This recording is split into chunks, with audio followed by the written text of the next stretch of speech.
Amen. Happy Sabbath, everyone. Happy Sabbath. How was our week? Was beautiful. We praise God. We will start the Sabbath school now by singing from SDA 559. SDA 559.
Amen.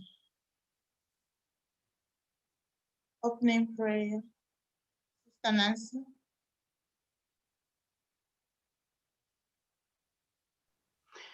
Ndị ka anyị gaa n'ụlọ ekpere. Our Father in heaven, Lord, we thank you this morning for waking us up today. Lord, we thank you because all of us have come from different places to worship you.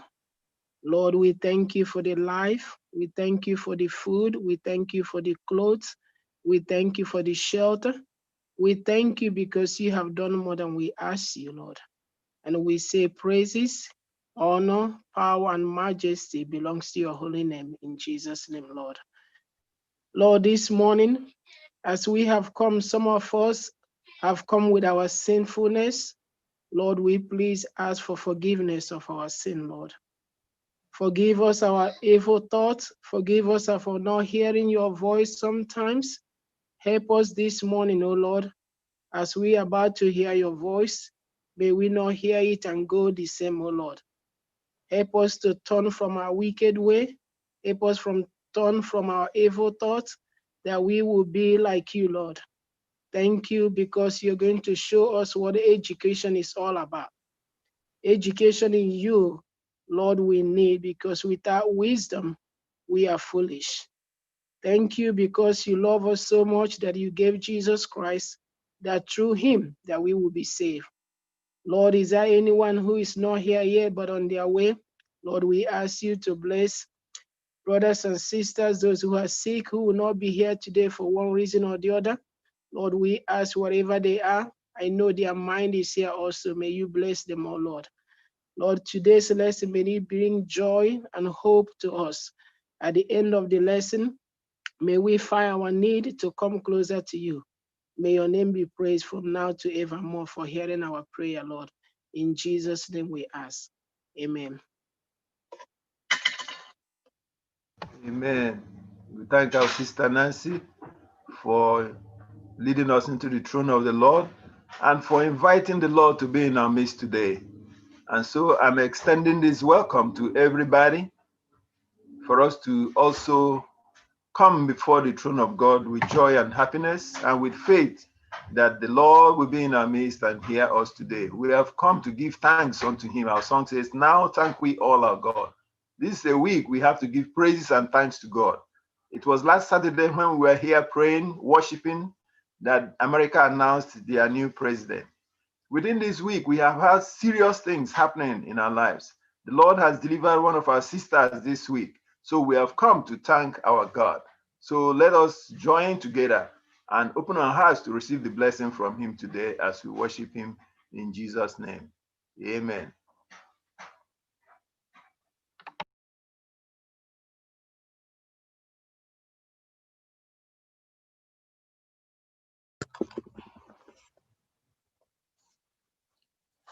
Amen. Amen. I'm waiting for the scripture reading. Yeah, Should I? let me read it. Bible reading, also our memory text, is taken from the book of First Chronicles, chapter 16, verse 29. It says, "Give to the Lord the glory due his name.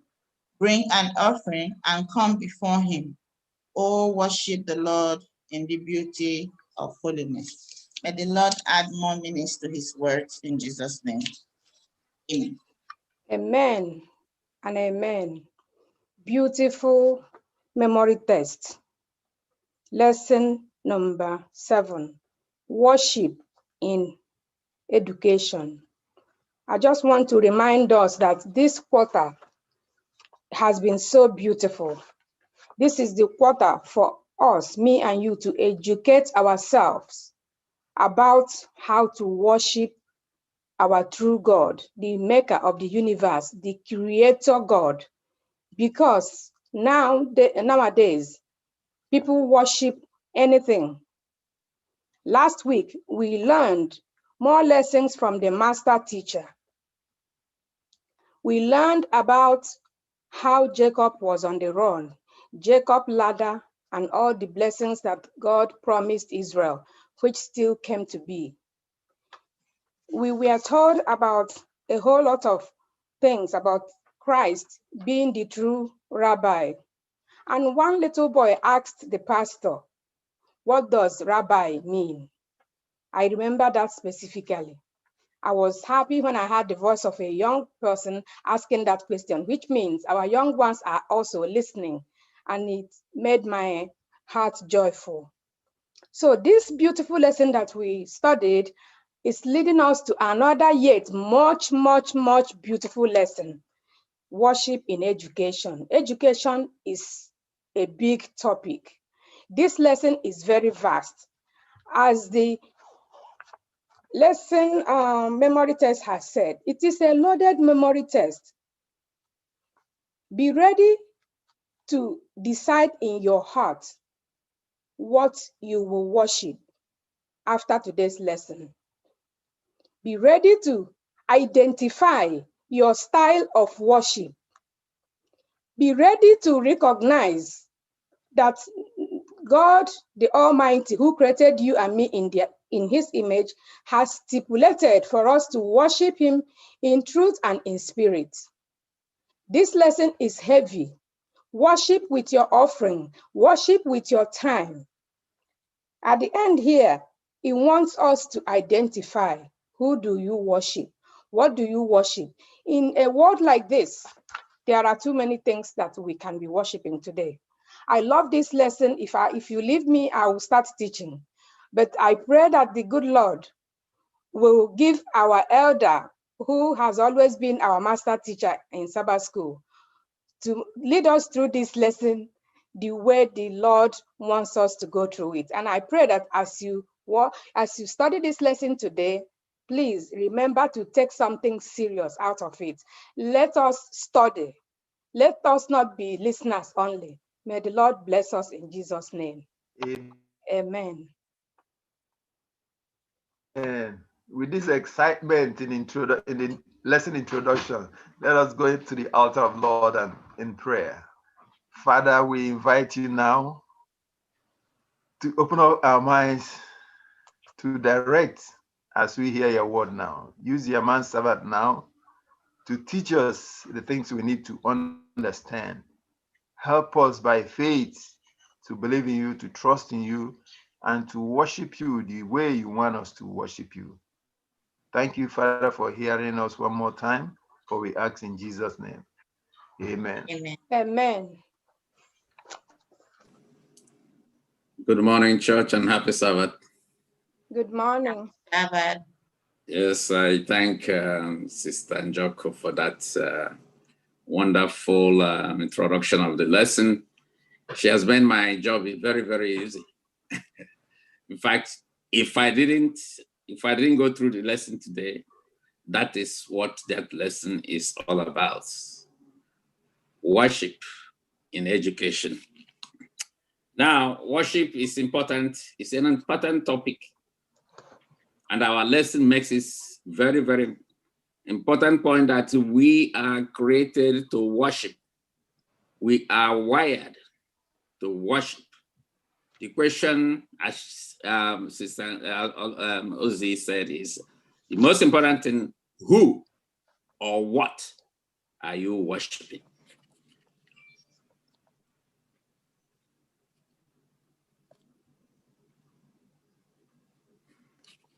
You hear me? Yes. Yeah. Are you worshiping in the right manner?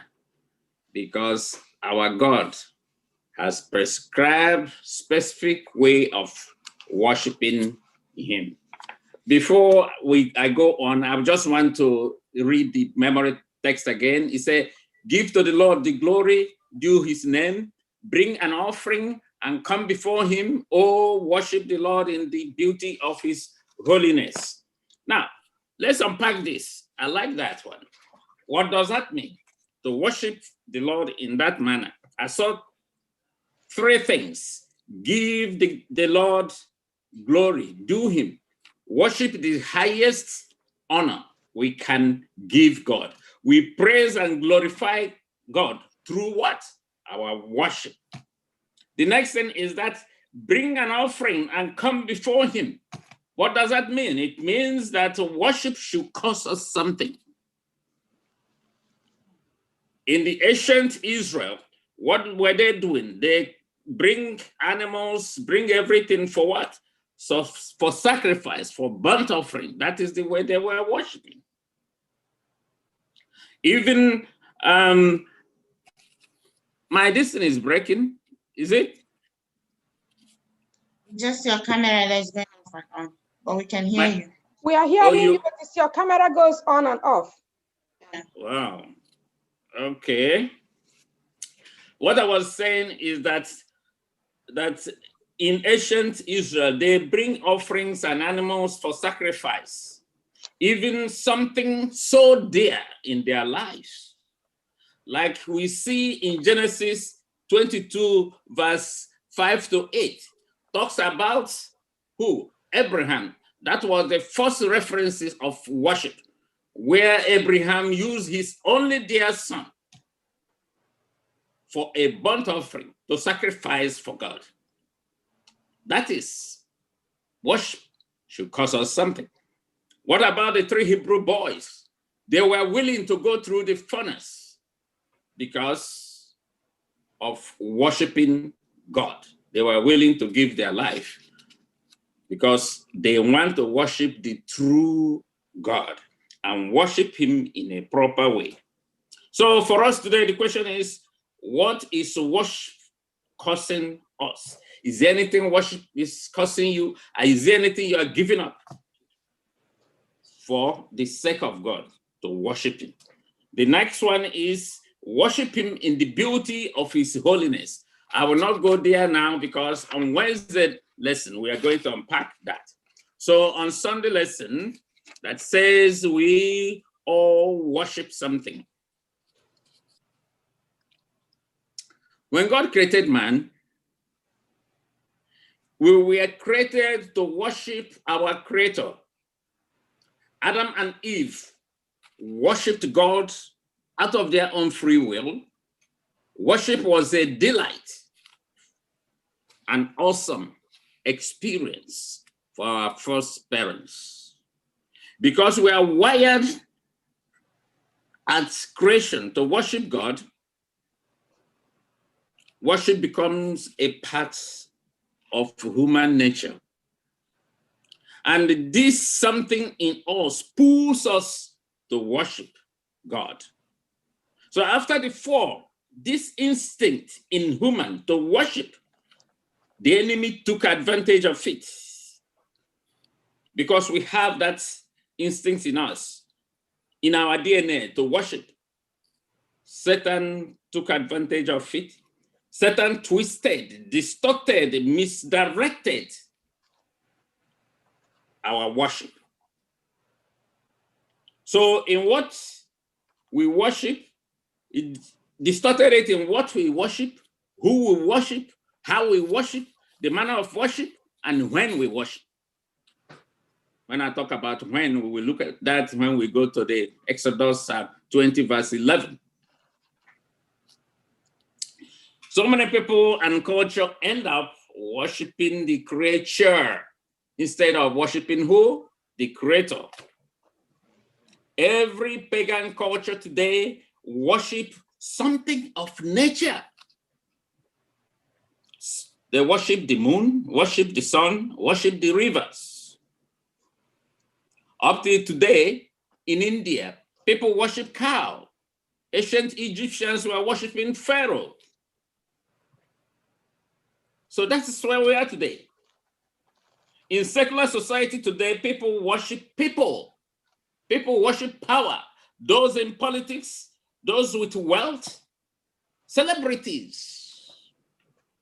The point is, whatever you place priority above God becomes your God, the God you worship. People even worship their phone. In a day, you go to your phone 100 times, but the Bible, you will never touch it for a month or maybe weekly. And for me talking, there was a day I went to work, I forgot my phone at home. I have to come back to get my phone. I'm not telling you that I'm innocent of it. So worship. Satan who wanted to be worshipped, because he doesn't want us to worship God, has twisted worship to arrogate it to himself. But what did the Bible say? What is the biblical view of the Bible? This is the time we have to go to read Exodus 20, please. Exodus 20 from 2 to 3. Can somebody have that? Exodus 20. I can read it. Sure, please. Okay. Exodus 22. No, 20. 22, verse 2. Yes, Okay. the 3. I am the Lord thy God, Yes. which has brought thee out of the land of Egypt, out of the house of bondage. Out of the house of bondage. Good. Go ahead. Okay. Thou shalt have no other gods before me. 4, thou shalt not make unto thee any graven image or any likeness of anything that is in the heaven above, or that is in the earth beneath, or that is in the water under the earth. Okay. Go to, read it up to 5. Is it 5 you read? No, 4. Now I'm reading 5. Go ahead. Go ahead. 5 says, thou shalt not bow down thyself to them, nor serve them. For I am the Lord thy God. I am a jealous God, visiting the iniquities of the fathers upon the children unto the 3rd and the 4th generation of them that hate me. Thank you so much. God said that we should worship only him. You see, that reminds me when Moses went to get the 10 Commandments. He stayed a little longer. Before he came down, his own people that had just tested the power of God in them made what? An image, a golden calf, and started worshiping. So, can you go to the same 8 to 11? 8:11, please. Exodus 8:11. 8 says, remember the Sabbath day to keep it holy. Good. 6 days thou shalt labor and do all thy work. 10, but the 7th day is the Sabbath of the Lord thy God. In it thou shalt not do any work, thou nor thy son, nor thy daughter, nor thy maidservant, nor thy maiden servant, nor the cattle, nor thy stranger that is within thy gate. For in 6 days the Lord made the heaven and the earth, the sea and all that is in them is, and rested the 7th day. Wherefore the Lord blessed the Sabbath day and hallowed it. Sure. God has told us how to worship him and the manner to worship and when and how to worship. And worship and proper worship is very, very important in this end time we are living in. And we must take the 3 angels' message very, very seriously about worship. With this, can somebody give me Revelation 14? Is anybody hearing me? We are not seeing your picture, but we are hearing you. Okay, that's the problem I'm having now. Can somebody get me, as long as you hear my voice, get me Revelation 14. Verse 6. Huh? Then I saw another angel flying in the mid-air, and he had the eternal gospel to proclaim to those who live on the earth, to every nation, tribe, language, and people. He said in a loud voice, fear God and give him glory, because the hour of his judgment has come. Worship him who made the heavens, the earth, the sea, and the springs of waters. We can only worship the Creator, nothing else. Can you go to verse 12, please? Verse 12 says, this calls for patient endurance on the part of the people of God who keep his commands and remain faithful to Jesus. Thank you so much.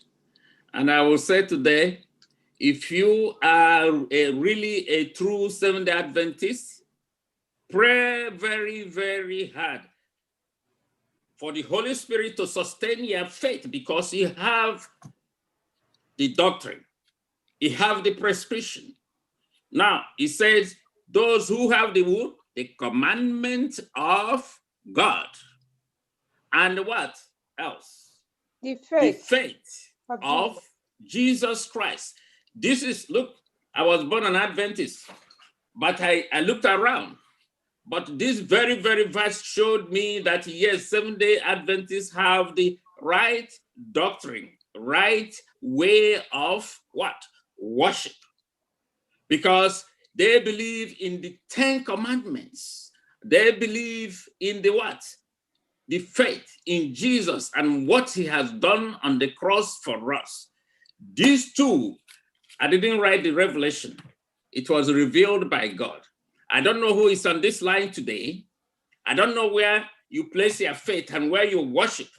God himself has said that those who worship him was worshiping in the right manner, in the right way. And you must do what? Have the commandment of God, which is the 10 Commandments, Sabbath worship included, and also believe in what? In the faith of Jesus Christ, what he has done on the cross for us. So, my friends, through worship, education should recognize God as what? The creator and what? Your redeemer. I don't know if anybody has something before I go on Monday lesson. On Monday lesson, it says, declare them what? Their children.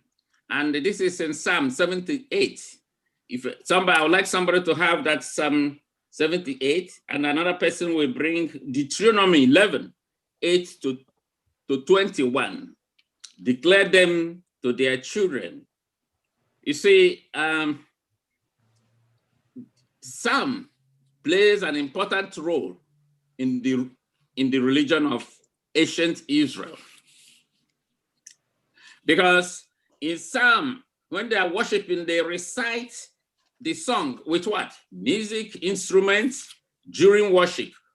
And for what reason? To help the generation learn about their history. So Monday lesson is only calling us to be diligent in passing the word of God to our children. I would like somebody to read Psalm 78, 1 to 4. My people, hear my teaching. Listen to the words of my mouth. I will open my mouth with a parable. I will utter hidden things from of old, things we have heard and known, things our ancestors have told us. We will not hide them from their descendants. We will tell the next generation the praiseworthy deeds of the Lord, his power, and the wonders he has done. So it is an invitation to teach. It is us now to teach our children about God, about what God has done in our life. And the goal is that children will learn to trust God and keep his commandment and be faithful to God. What did Deuteronomy 11, 18, 21 says? Anybody has that? Deuteronomy 11, 18 to 21.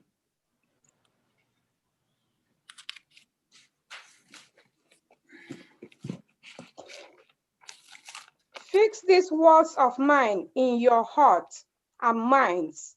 Tie them as symbols on your hand and bind them on your foreheads. Teach them to your children, talking about them when you sit at home and when you walk along the road, when you lie down and when you get up. Write them on the door frames of your houses and on your gates. 21. So that your days and the days of your children may be many in the land the Lord swore to give your ancestors, as many as the days that the heavens are above the earth. Thank you so much. And for us today is calling the parents are called to offer biblical instructions to their children at any opportunity they get, teaching them about God and his plan of what? Salvation. My dear parents, when was the last time you read the Bible to your children? When was the last time? And there's not a time than now, more especially those who have younger ones at home.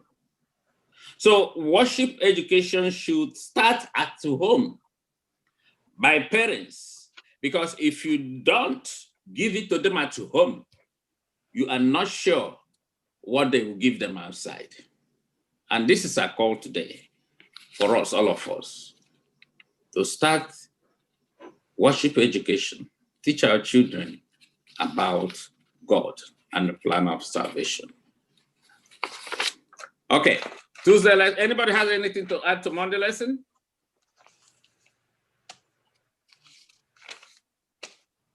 All right.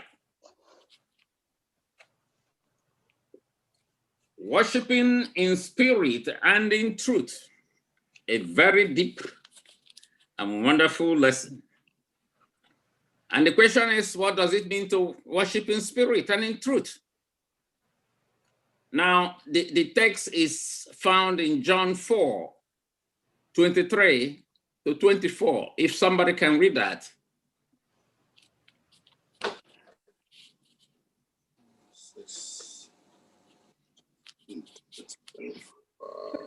23. Yes. A time is coming and has now come when the true worshipers will worship the Father in the spirit and in truth, for they are the kind of worshipers the Father seek.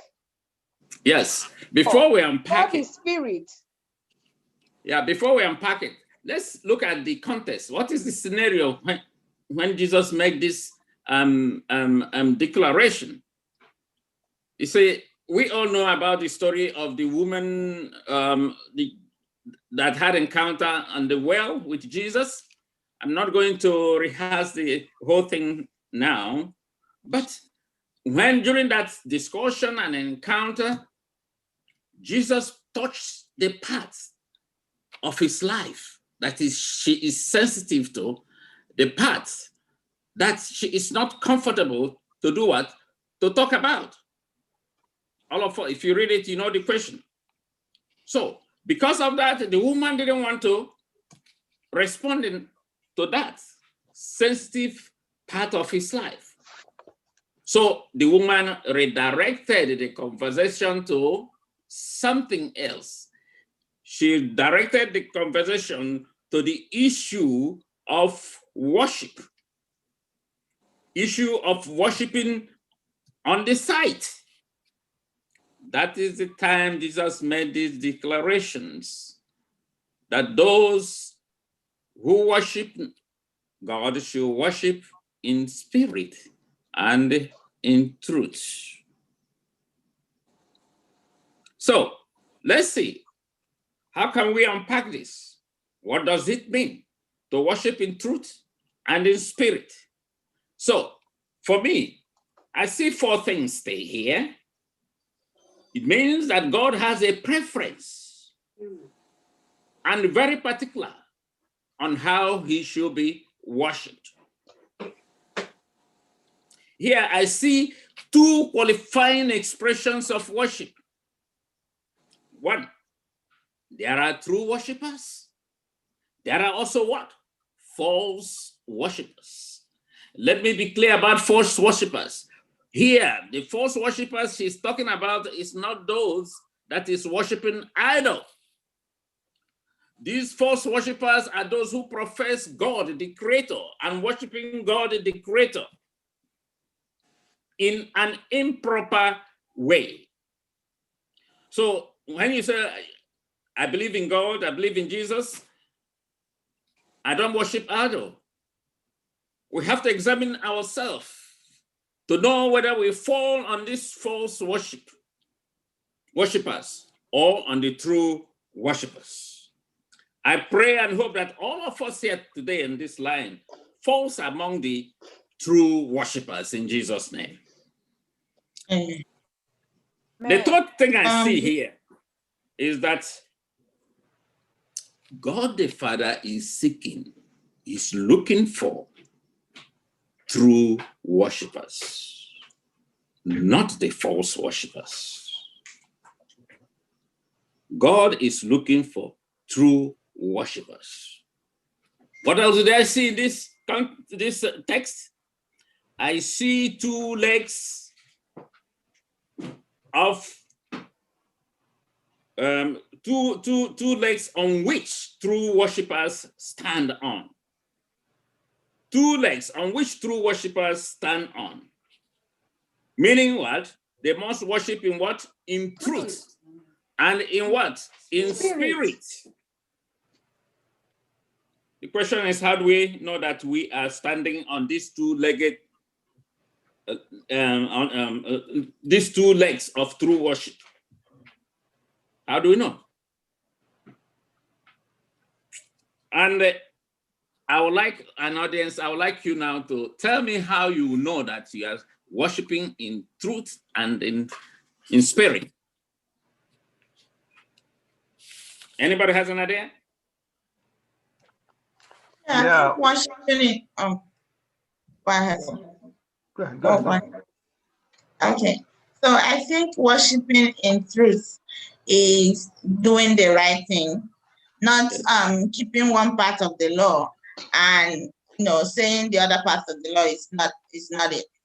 So if you want to worship in truth, you must keep the 10 commandments of God. You must keep all the commandments of God. You must do the right thing. And then worshiping God in spirit, it's not about your feelings. It's not about how you feel. Some people come to church and they say, oh, I'm not, it's now hot. It's not your worship, it's the worship of God. So when we come to God, we should come surrendering ourselves to God, having an open mind, giving God all our heart and believing that this is the God we have come to worship. And it's not that you're worshiping God and you're still thinking that this God that you have come to worship cannot do everything. There's still another power that can do all those. So when you come to God, you have to come to God in truth, and then you have to come to God in spirit, meaning that it's a total, you surrender to God totally. That's it. Thank you so much. Thank you so much. Thank you so much. You see, for us to worship in spirit, we must have what? Heart circumcision. Because worship is the attitude of God, attitude of the heart. In harmony with the teaching of Jesus Christ, as you've said, directed and empowered by the Holy Spirit. Empowered by the Holy Spirit. Without the Holy Spirit in our hearts, heartfelt worship cannot occur. We must have the Holy Spirit in our heart. Now, let me ask you a question. Excuse me. Akanwogu wants to say something. Okay, say something, please. So what I was gonna say is that you can follow the rules of God and be praising Him every day. Yes, you follow the rule of God and praising Him every day. That is having personal experience with God every day and reading the Bible. Amen. When you read the Bible, you familiarize yourself with the knowledge of God, and from there you get the truth. Thank you, my boy. Thank you. Thank you so much. Now we go into the truth. Truth, in truth. And for us to worship in God in truth, we have to have the correct knowledge of God, like Akachi said. Know His requirements for us, and this has to do with what? Doctrine. When we know the truth and know God's requirements, then you see doctrine is formulated. That is why I said earlier that if you're a Seventh-day Adventist worshiping on Saturday and Sabbath, pray hard that God will sustain your faith. What you have is good.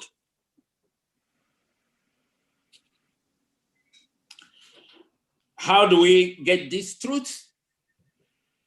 As we have said, by familiarizing ourselves daily with his words in the scripture. His words are what? The truth. When you go to John 8, verse 32, he said, you shall know the truth, and the truth shall set you what? Free. Now, I may ask, somebody mention it. Is it possible we can have one and don't have the other? Yes. Sister Gore mentioned it.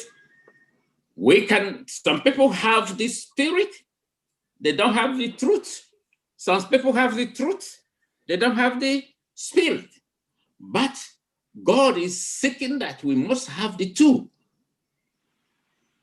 for our worship to be what? Accepted. On a personal note, I don't know if I asked this before. You have been in the church, going through the motions. Read the hymn, you stand up and read. Pray, you kneel down and pray. But your heart is not there. You are thinking of your problems at home, maybe in Nigeria, what's going on there. You are thinking of something else, maybe the children. You are looking at the watch, oh, let this service finish so that I can go and do something. Maybe plan to do something after church. Maybe to go and cook. Maybe there's a party in the community. It saps your concentration. It saps worshiping in spirit. Your spirit is not there. You have the truth because you know, you read in the Bible, keep the Sabbath day holy. You come to the church that day. You have the truth. You don't have the spirit. Your spirit is not there. Your spirit is at home, maybe in Nigeria. But God requires both, that we worship them, God, and worship him in truth and in spirit. Now, let me read from our pamphlet, the second paragraph, what did it say there? It said, true worship of the Lord must be in spirit. So it must be in spirit. That is, it must stem from love of God, from the experience of knowing him personally. The religion that comes from God is the only religion that will lead to God. In order to serve him right, we must be born of the divine spirit. This will purify the heart, renew the mind, giving us new capacity for the knowledge of God. Because the Holy Spirit will lead you to all truth. It will give us willing obedience to all his requirements. The Holy Spirit will lead you to all righteousness, to obey God without feeling it. This true worship is the fruit of walking of his Holy Spirit. May this be our experience today. Now, any contribution for Tuesday before we go on Wednesday? Yes. Yes. This area of the lesson is, I think, is the most important part of this lesson. When I was studying this lesson, I felt very, very uncomfortable. I think I want us to take this area of the lesson so seriously because it beat me down going through the motion of worship, answering Christians and Seventh-day Adventists, those who worship on the Lord's Day. We cannot really give God the worship he needs and deserves from us if the Holy Spirit does not circumcise our heart and soul. We will always come short of worship. We will always worship in the flesh. We will always go through the motions without doing what God wants us to do. For example, worshiping God involves, like you have said already, us looking at Christ and knowing why He should be worshipped. He went on the cross for us. It is a painful death that he died. Sometimes we worship in the flesh and in the body. We can only do it as Christians if prayerfully we ask the Holy Spirit continually, moment by moment, to come into our heart and circumcise us anew, so that we will be able, because on the flesh, we cannot do it. Because where your mind is, that's where your commitment is. Yes. There are things I treasure that are important to me. If we put God first, which is not easy, we have to tell our mind, because for me, there are a lot of things that keep playing up in my head. Some of them are doubts. I imagine the things that I'm hearing about God. Sometimes I rebuke the doubts that come. I'm always going through the motion of trying to stay focused. We need the Spirit. We cannot do it alone, because majority of us, me being number one, we have not been able to really, truly worship God in truth and in spirit. Because our mind, like you said, are all over the place. We just get dressed and play church and close the Bible and we go. And next Saturday we come and we don't know when probation is going to come. So my prayer today is that we really tune on to the radio station of the Bible and Christ and continually beg, because I'm begging the Holy Spirit to come into my heart to take control, because I'm nowhere. I just dress up and come to church.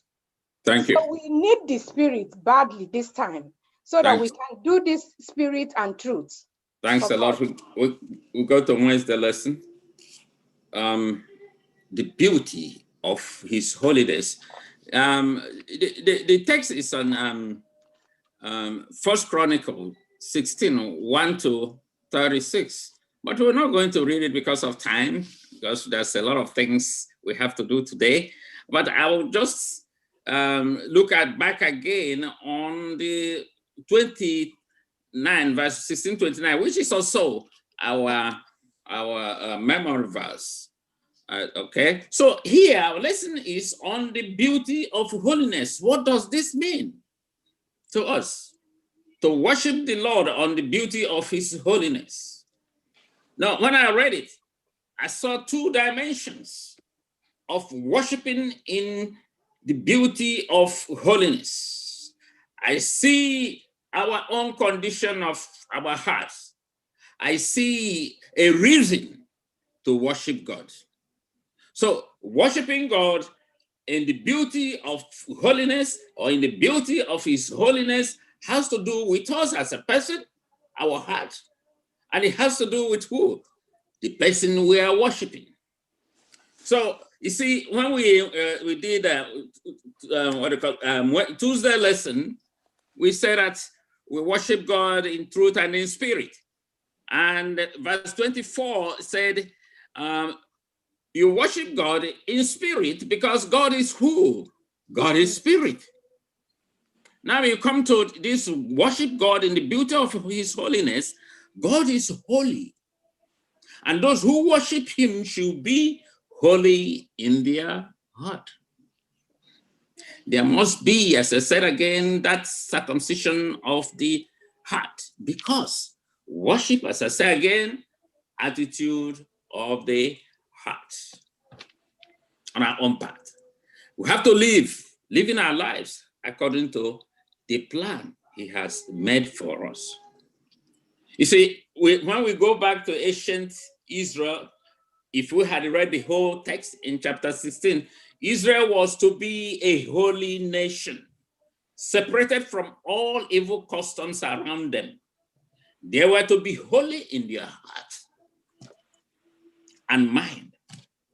And that is what gives their worship meaning and beauty before God. Being holy in their heart, in their mind. That is what gives meaning to worship. If you remember somewhere in the text, somebody was going to do sacrifice, he said, and he had a problem with the neighbor or somebody. The Bible said that he was told to go and make what? Peace with your enemy before bringing sacrifice to God.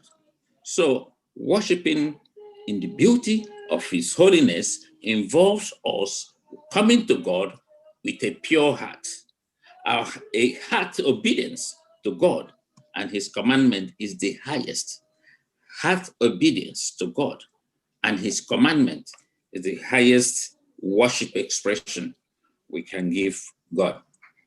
Another dimension I see is that, and this is the most important reason why we should worship in the beauty of his holiness. In this one, I put beauty of his holiness. Remember the text said beauty of holiness, but beauty of his holiness, that is God. When you remember what God has done for us, if we remember them, it deserves our praises and our worship.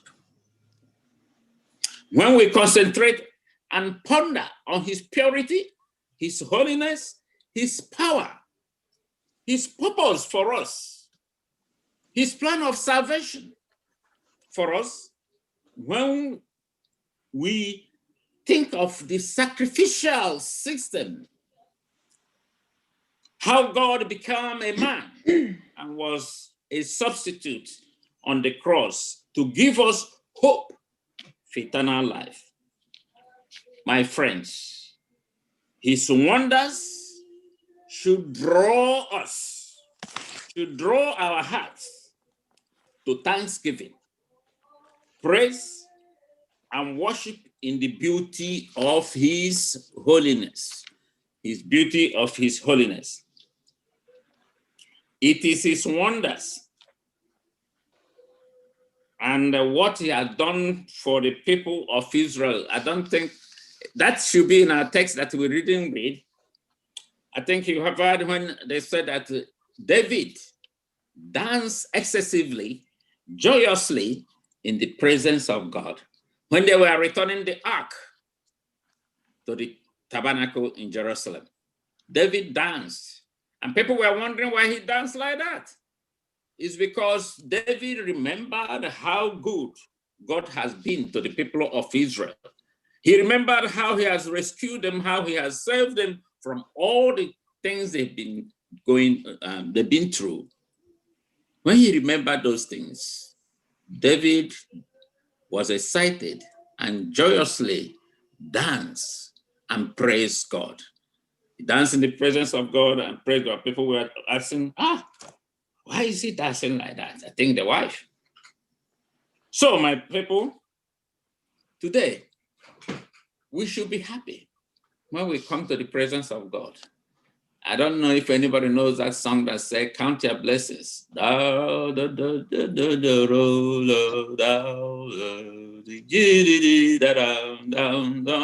say I'm not good in words. So when you count your blessings, what God has done for you in your life, you wonder and you'll be surprised the good things God has done in your life. And that should draw you to praises and worship every day. Worship him in the beauty of his holiness. So my question is today, when was the last time you worshiped the Lord in the beauty of his holiness? When?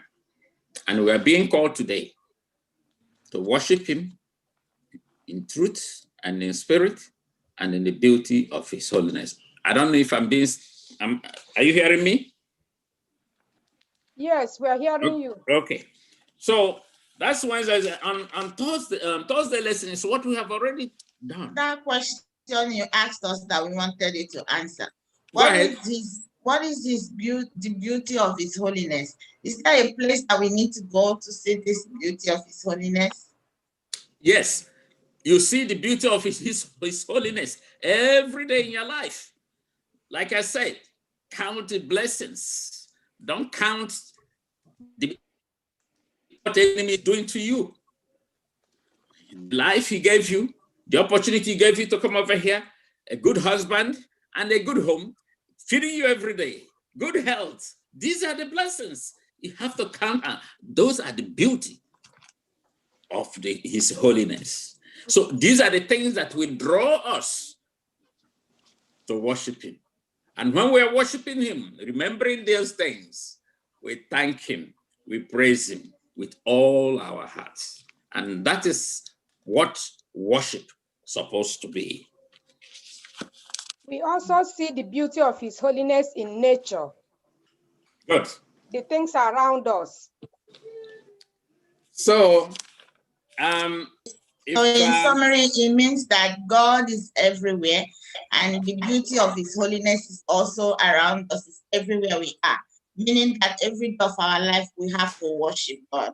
You'll wake up in the morning, you worship God, yeah, for everything that he's doing, and all around you, and the things you can see. And for the fact that you can wake up in the morning, it is the beauty of the holiness of God. So we have to keep worshiping him all the days of our lives. All the days of our life, remembering that how I have something. Yes. I have something to say there. Go ahead. If we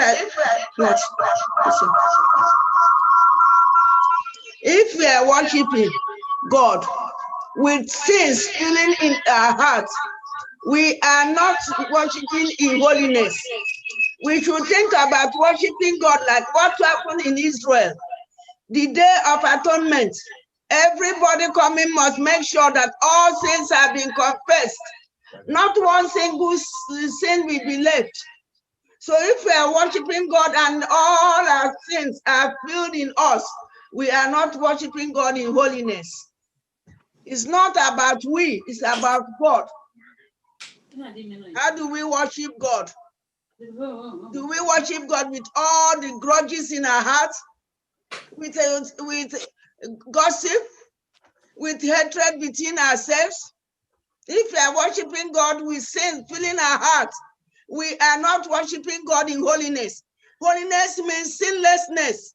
Holiness means righteousness. It's those things that we should look into before saying we are worshiping God in truth and in spirit. In truth, there should be no single sin left. So that is holiness towards God. Just let us take our mind just back. That's what the Israelites do before they started imitating other nations. That is all I know about holiness, not about us, it's about God. Thank you so much for that contribution. Yes. Is anybody else has something to contribute? We have come to the end of our lesson. I have to contribute. Sorry, I had to turn off this one. So we can Yes. over again.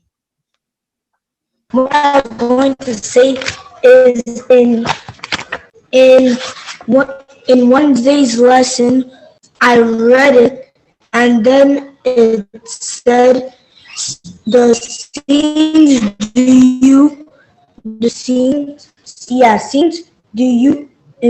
imagine? So does that mean, is someone thinking about their scenes on God? So they're thinking about what they're doing, if God will forgive them or no? Is there anybody that can help me that understand the question? Because it was echoing. I didn't hear very well. I was trying to understand the question. Anybody here understood the question? I think he said that. Okay, go ahead, Aka, we can hear you. What I said is on Wednesday, it said that the scenes do you image. So is he imagining his scenes and he's thinking about God will forgive him, or he's thinking about his scenes, how he can fix it in Wednesday? Okay. On Wednesday, you said about sin. If God will forgive our sin, is it what you're saying? Yes. Yes, I my think he dear. said, okay. It's the first paragraph, the one that said, try to picture the scene. Do you imagine this one here? That's on Wednesday, right? Yeah. I think the first paragraph. So he's saying if you imagine a sin, will God forgive you? I think that's what I heard. If you imagine a sin, you know, imagination, Thinking that about is, the heart, your imagination. Yeah. You what haven't you even done imagine. it, but you're thinking about it or you imagining it. But, you know, if God will forgive from what he's saying. you say, But- every day Satan will try to push in something into our heart. But the thing is that we will not respond to whatever Satan is pushing our hearts. As a human, we imagine some wrong things, but you have to know that that thing you're imagining, it is wrong. It is the enemy that is putting it in your heart. So sometimes it comes to me too. What I do is I rebuke you in the name of Jesus. That is exactly what Jesus said to Peter. In front of Satan, using Peter, I said, Satan, go behind me, understanding that those wrong imaginations is bad, is coming from the enemy. You said you rebuke him in the name of Jesus and do not follow that imagination. Do not do it. And it is good that you know that it's sin. You have to, don't, as long as you know it is sin, you don't have to follow it. Akachi, do you understand? Yeah, but let me also help if I understand Yes, what he's Pastor. saying. Yes. Thank you. And God. Thank you, my dear. But that picture that our lesson is talking about there in First Chronicles 16, 1-36, is what happened on the day that the ark was brought back into Israel. And there's a very particular picture there. We see David dancing and rejoicing that finally the ark is coming in. And you see the daughter of Saul now rebuking him. And the question is, look at that picture. What do you see? You see someone who is very joyful that finally the Lord is coming back into his temple. But to the onlooker, she was seeing somebody, king, dancing as no other, as an ordinary person. And the picture there is, what do you see? When the Lord is so good to you, answers your prayer and does all this, how do you worship him? And you see a picture of someone who is worshiping the Lord in sincerity, that nothing, he did not count himself a king. He counted himself now as just someone before the Lord. How do you come before the Lord? You come in humility. That is the beauty of holiness. When you just recognize the awesomeness of God, who he is, what he has done, and the wonders of the Lord, it makes you fall prostrate at his feet, that you count yourself as nothing. Imagine a church where all of us count ourselves as nothing, just only the Lord can be recognized. That is the beauty of holiness. And you now worship him with all you have. You bring all the offerings, you just do everything to the God, your God, because he is your all in all, and you are nobody before him, but precious in his sight. That is the picture there. That he says, imagine, look at that. What do you see? And that is the picture he's trying to create. And that will make each one of us worship the Lord in the beauty of his holiness. Thank you for that question, my dear. Is there any other? Because of our time and what we have today, I'll thank everybody that's participated in the lesson. And it is my prayer that we worship the Lord in spirit and in truth and in his beauty of holiness. May God grant us that in Jesus' name. Elder, Sister Nancy was raising her hand. Oh, I didn't see. I'm sorry. Sister Nancy? All right. Oh, thanks the Lord. Happy Sabbath, everyone. Because of time, I was trying to, talk about what Sister Mrs. Njoko already talks about, how do we worship the Lord? Sometimes we don't worship the Lord like we should. And that's why we don't see the goodness of the Lord in us, because we're trying to, not worshiping according to the way that God wants us to worship. And most of the time, our children, we love our children, but sometimes we even worship our children. Today, saying that we led them astray, thinking that we are doing the right thing. What do we present in the sight of our children? Instead of that, says the Lord. Sometimes we let the TV, we let the environment teach our children. That sometimes they go in a wrong way. I have a lot to say, but because of time, let us seek, like Sister Mrs. Njoku said, let us seek the Lord in the beauty of his holy name. Let us worship him in truth and in spirit. Come to him, knowing that we cannot do it without him.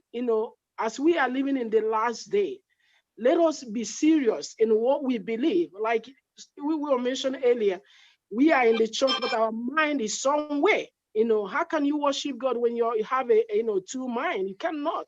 God say, if you love me, keep my commandments. We know about the 10 commandments. Those that worship the Lord, let them worship him in truth and in spirit. That's all I have to say. Thanks a lot.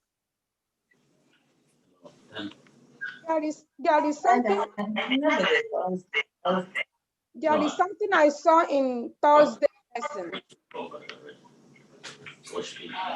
So you can just take over now. There is something I saw in Thursday lesson that I want to mention. Go ahead. There's a reading we were supposed to do. I'm not going to read it, but it's in Mark 7, 1 to 13. I'm just going to read the just one verse there, just a little bit of it. It says here, he replied, Isaiah was right when he prophesied about you hypocrites, as it is written, these people honor me with their lips, but their hearts are far from me. They worship me in vain. Their teachings are merely human rules. Tradition, this area talked about tradition when I was studying it, and worshiping God through our lips. Sometimes tradition comes into the church and comes into our daily lives, and we just lip service the Lord and still continue to compromise and do our own thing in our own way. Just like if you go through this particular area in depth, it talks about the Pharisees and how they would not eat without washing their hands and all that. So I want us to know that our tradition should be the tradition of the Bible.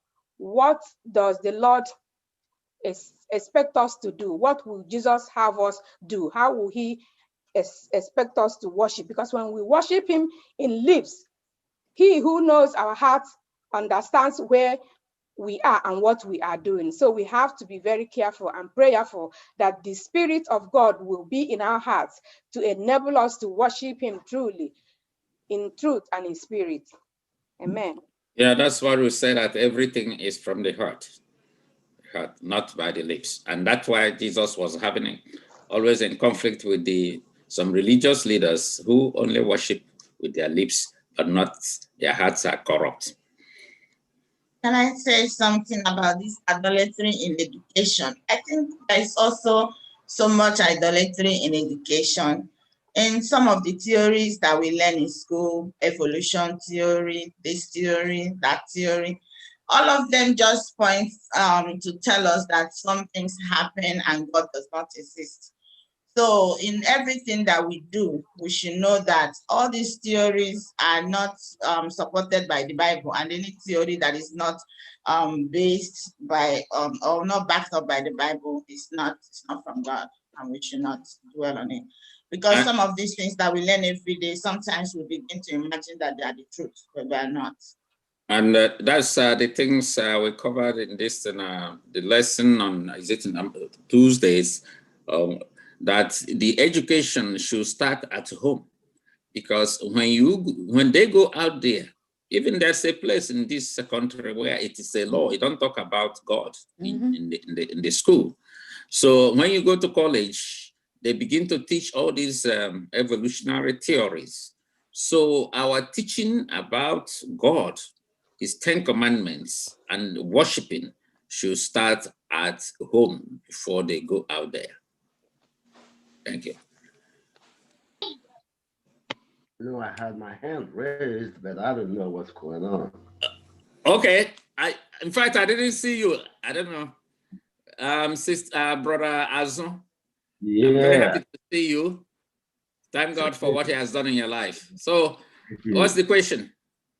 Yes, actually, I was more interested in the person who asked about when you imagine sin in your heart. Imagining sin is not something that happens in one day. Okay. Now, the Bible tells us if your heart condemns you not, then have we confidence with God.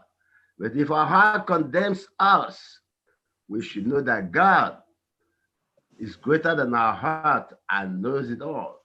Okay. So when we are imagining sin, any kind of ill thought against anybody, that's the sin. Now let's to make it brief, let's go back to the book of Esther. Now think of Haman when he had the evil plan to kill all the Jews.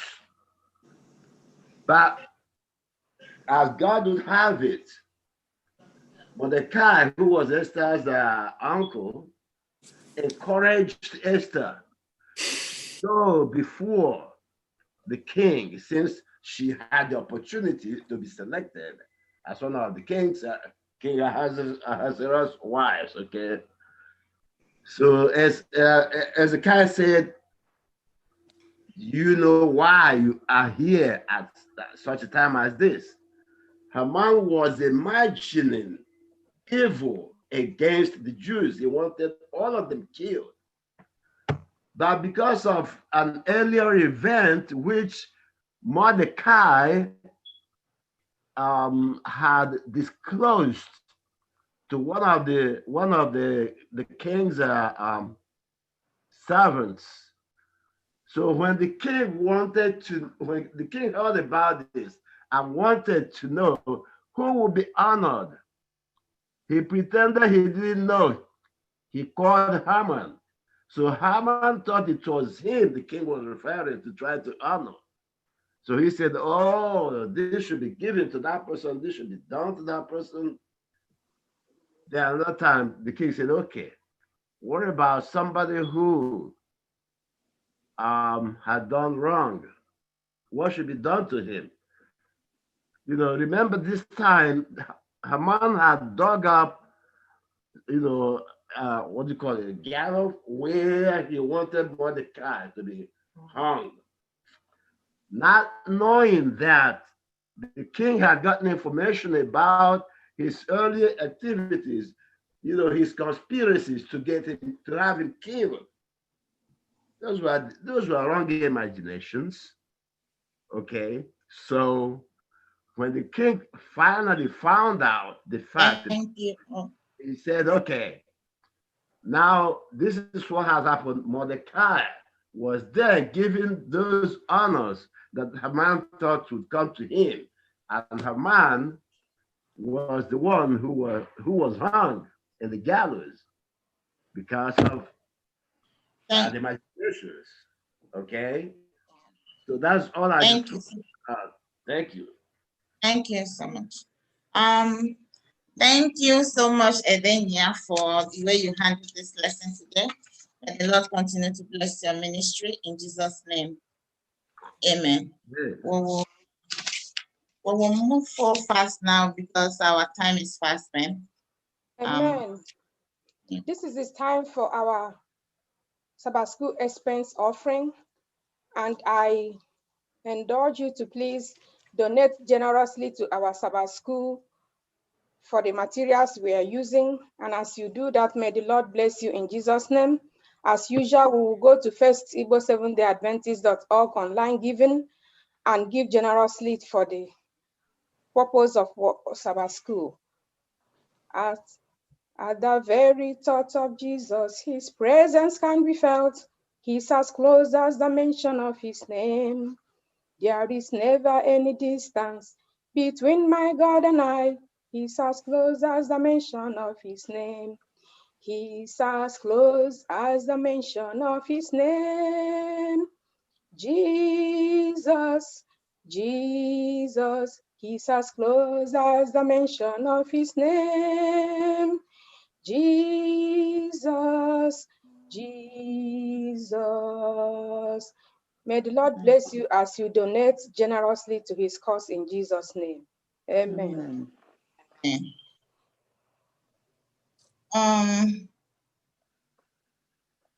What of you? I think the lesson of today was well explained. I just wanted to read out what people were saying on the chat. I think Mommy Evelyn was saying that having a personal relationship and knowing him and loving God and a willing obedience to the commandments of God, said we must be born of the divine spirit. We must desist from having an attitude of worship while denying the power thereof, self-righteousness, and who do you worship? And then he said, pure and undefined religion. I think that's the summary of the lesson. Or Elder, you still want to do closing remarks before we sing the hymn? I think we've spent much of our time today on the lesson. I go ahead with the closing hymn, Adenia.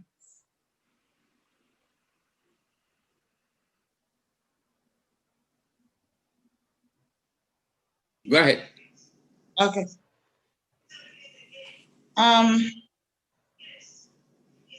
Our closing hymn will bring the Sabbath school to a close by singing from SDA 590. SDA 590.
Amen.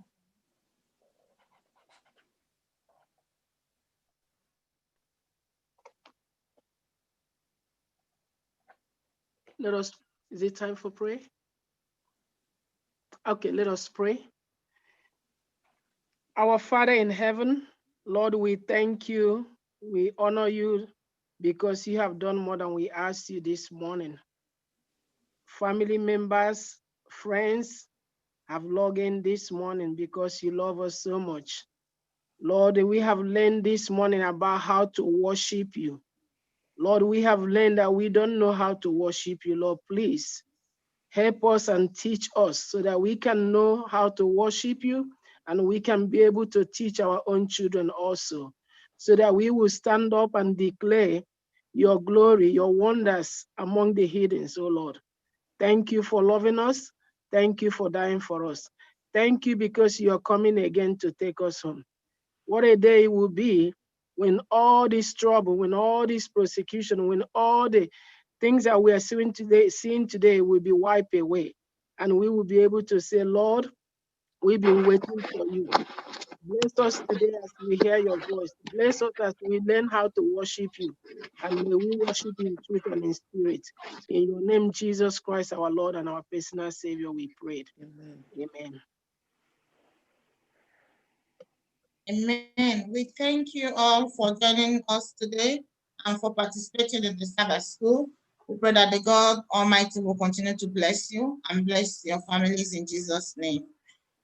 We welcome you to Sabbath school. We are happy that you are here.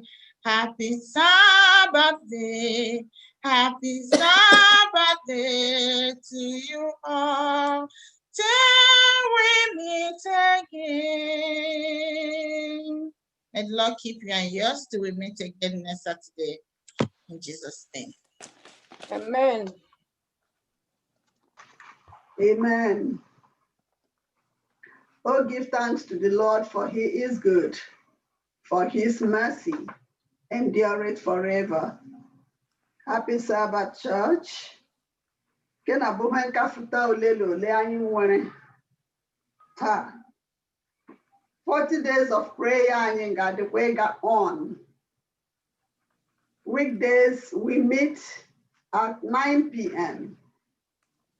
Fridays and Saturdays 7 p.m. And so far, our brother, Pastor Okorie, has been leading out beautifully. If you have not been joining, please try to do so. The Nasina camp meeting is going on. We will transition to the program immediately after worship here. There's going to be baby dedication next week. The family of Mr. Ndubisi Clement Nwagu and Mrs. Ugoma Nancy Clement will be bringing their daughter Precious Ngozi Clement for dedication next week. And also next Sabbath at 3 p.m. there will be Thanksgiving Sing Along program for the church. Every family is encouraged to prepare a song to sing. Thanksgiving week next week. So I am when we were in our sanctuary.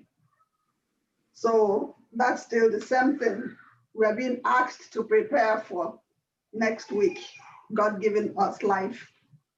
So if there are more announcements, our pastor or the first elder will bring them to us. And I pray God to be with us as we worship him today in truth and in spirit, in Jesus' name, amen. Welcome. You're welcome. Oh, welcome. Happy Sabbath, everyone. Happy Sabbath. So,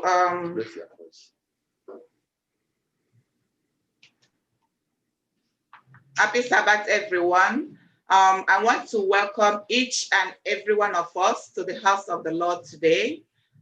We are glad to see all of us in the presence of God. We've been through the week and we know it's been a very difficult week. The weather had been so bad and it has been raining and people are driving here and there. And we thank God for saving our life, especially saving the life of our sister Obioma Njoku, who got involved in motor accident. But glory be to God, her life was saved. And we are here before the throne of God to worship him. Therefore, we say thank you, Lord. So at this time, we will hear the welcome song from the praise team.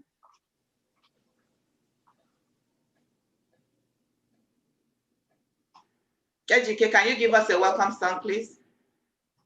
Yes, I want to use this opportunity to thank FirstIgbo Church for being with us during the concert we had last week and for allowing us use your platform to for the concert. We are so grateful to you and we pray that the Lord will continue to bless you in Jesus' name. Amen. Your love is kind. Your love is special. You fill my heart with so much peace and joy. You're amazing. You make my life feel brand new. You're amazing. You make my life feel brand new. Jesus, you love me too much, oh, too much, oh, too much, oh, excess love, oh. Jesus, you love me too much, oh, too much, oh, too much, oh, excess love, oh.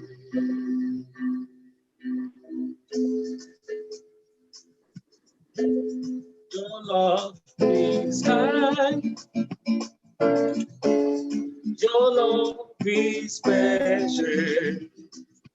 You fill my heart with so much peace and joy. You're amazing. You make my life feel brand new. You're amazing. You make my life feel brand new. Jesus, you love me too much, oh, too much, oh, too much, oh, excess love, oh. Jesus, you love me too much, oh, too much, oh, too much, oh, excess love, oh. Through it all, I've learned to trust in Jesus. I've learned to trust in God. Through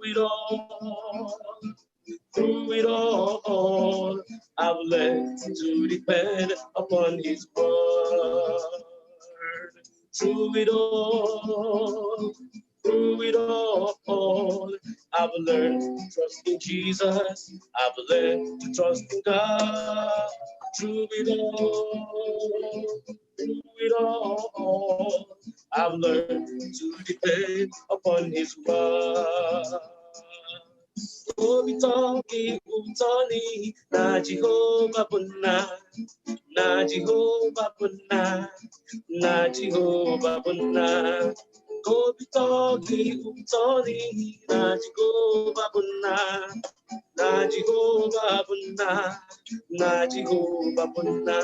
Oneme kiye garagi koma, oneme ba kiwe ogolo. gontu narike komitoki uto bihina Jehova bunna na Jehova bunna na Jehova bunna ogeme iye gara nkoma ogeme pa kiwe ogungundu narike komitoki uto bihina Jehova bunna na Jehova na Jehova bunna. I shall wear a crown in my father's house, in my father's house, in my father's house. I shall wear a crown in my father's house. There'll be joy, joy, joy. Now, Nge bukbese, bime ulona. Bime ulona, bime ulona, nke obese, bime ulona, ọgabu ọnụ, ọnụ, ọnụ, ọgabu ọnụ, ọnụ, ọnụ, nke obese, bime ulona. N'ime ụlọ nna, n'ime ụlọ nna, ngekwe okwesị n'ime ụlọ nna, ọ ga-abụ ọrụ, ọrụ, ọrụ. Oke nkume nke nwere chi ma dịghị ehi ụra, oke nkume nke nwere chi ma dịghị ehi ụra. Oke nkume nwere chi ma dịghị ehi ụra. Oke nkume nke nwere chi ma dịghị ehi ụra. Ọ dịghị ehi ụra, chi ma dịghị ehi ụra. The biggie God I serve, my God, he know they speak. Ọ dịghị ehi ụra, chi ma dịghị ehi ụra. Oke nkume nke nwere chi ma dịghị ehi ụra. Oke nkume nke nwere chi ma dịghị ehi ụra. Oke nkume nke nwere chi ma dịghị ehi ụra. Ọ dịghị ehi ụra, chi ma dịghị ehi ụra. Oke nkume nke nwere chi ma dịghị ehi ụra. Otu uwe anyị ga-eyi n'ala n'eluigwe.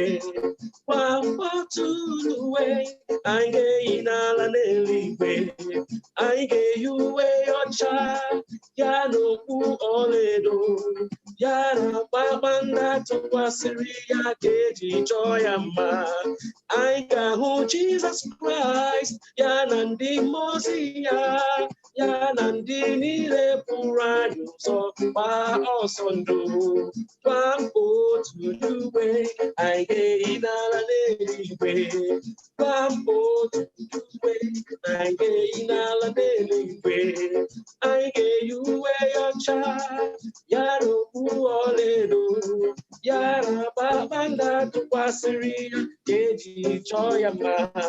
Anyị ga-ahụ Jizọs Kraịst ya na ndị mmụọ ozi ya, ya na ndị niile pụrụ anyị ụzọ gbaa ọsọ ndụ.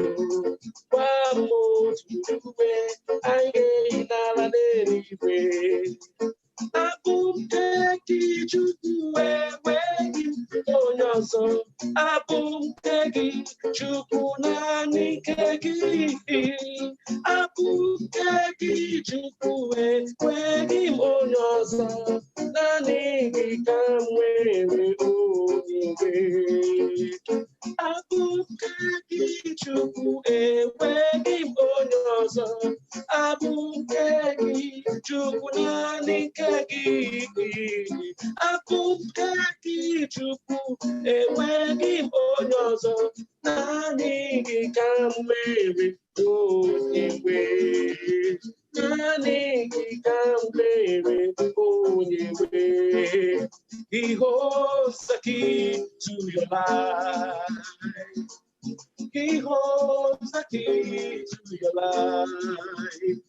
When sickness and trouble seem to take your soul away, he holds the key to your light.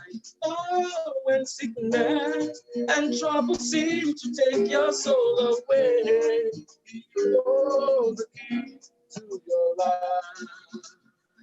I hold not the rock, but the rock holds me. The rock holds me. The rock holds me. I hold not the rock, but the rock holds me. I'm standing on the rock, Jesus. Ọ bụghị mụ ji nkume, kama nkume ji. Nkume ji. Nkume ji. Ọ bụghị mụ ji nkume, kama nkume ji. Eguzo na nkume bụ Kraịst. Ọ bụghị mụ ji nkume, kama nkume ji. Nkume ji. Nkume ji. Ọ bụghị mụ ji nkume, kama nkume ji. Eguzo na nkume bụ Christ. May the Lord bless you all in the mighty name of Jesus Christ. Amen. Amen. Okay. Good. Okay. Good. Yeah. Okay. So our affirmation of faith will be taken from Psalms 18, 1-2. I love you, Lord. You are my strength. The Lord is my rock, my fortress, and my savior. My God is my rock, in whom I find protection. He is my shield, the power that saves me, and my place of safety. Our call to worship, Psalms 95, 6-7. Come, let us worship and bow down. Let us kneel before the Lord our Maker, for he is our God. We are the people he watches over, the flock under his care. With this, I welcome each and every one of us to divine hour. Amen.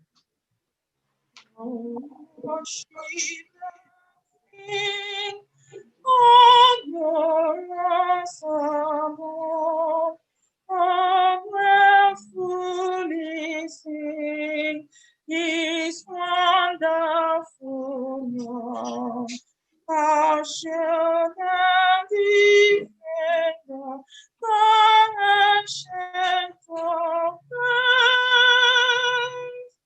our beyond His splendor, and God and praise.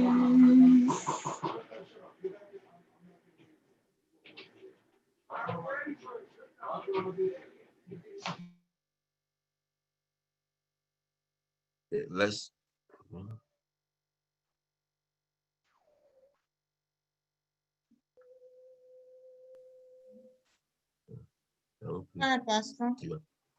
okay, let's pray.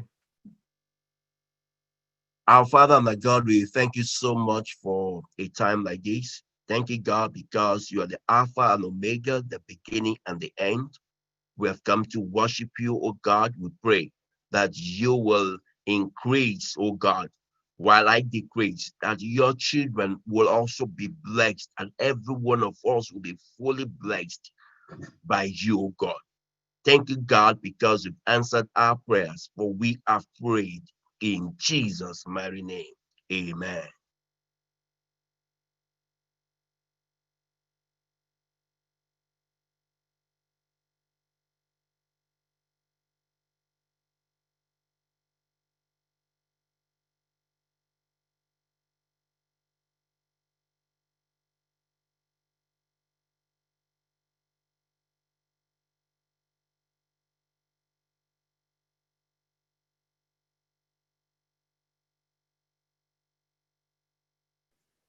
Our opening hymn will be taken from SDA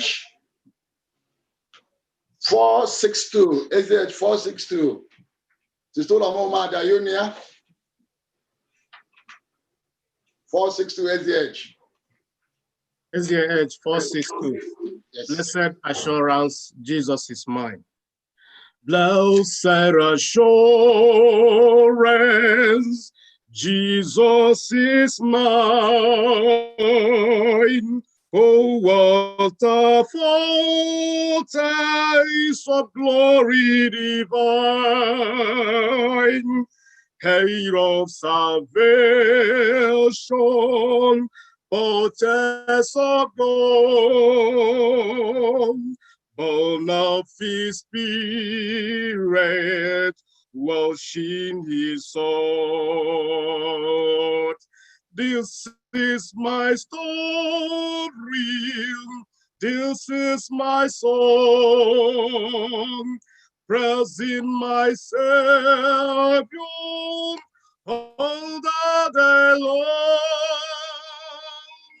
This is my story, this is my song, praising my Savior all the day long. Perfect submission, perfect delight, only my Savior, I'm happy and blessed. I'm just the same thing, bring from above, echoes of mercy, whispers of love, perfect submission, all in at rest. I am my Savior, I'm happy, I'm blessed, watching and wearing, looking above, feel where is goodness, lost in his love. This is my story, this is my song,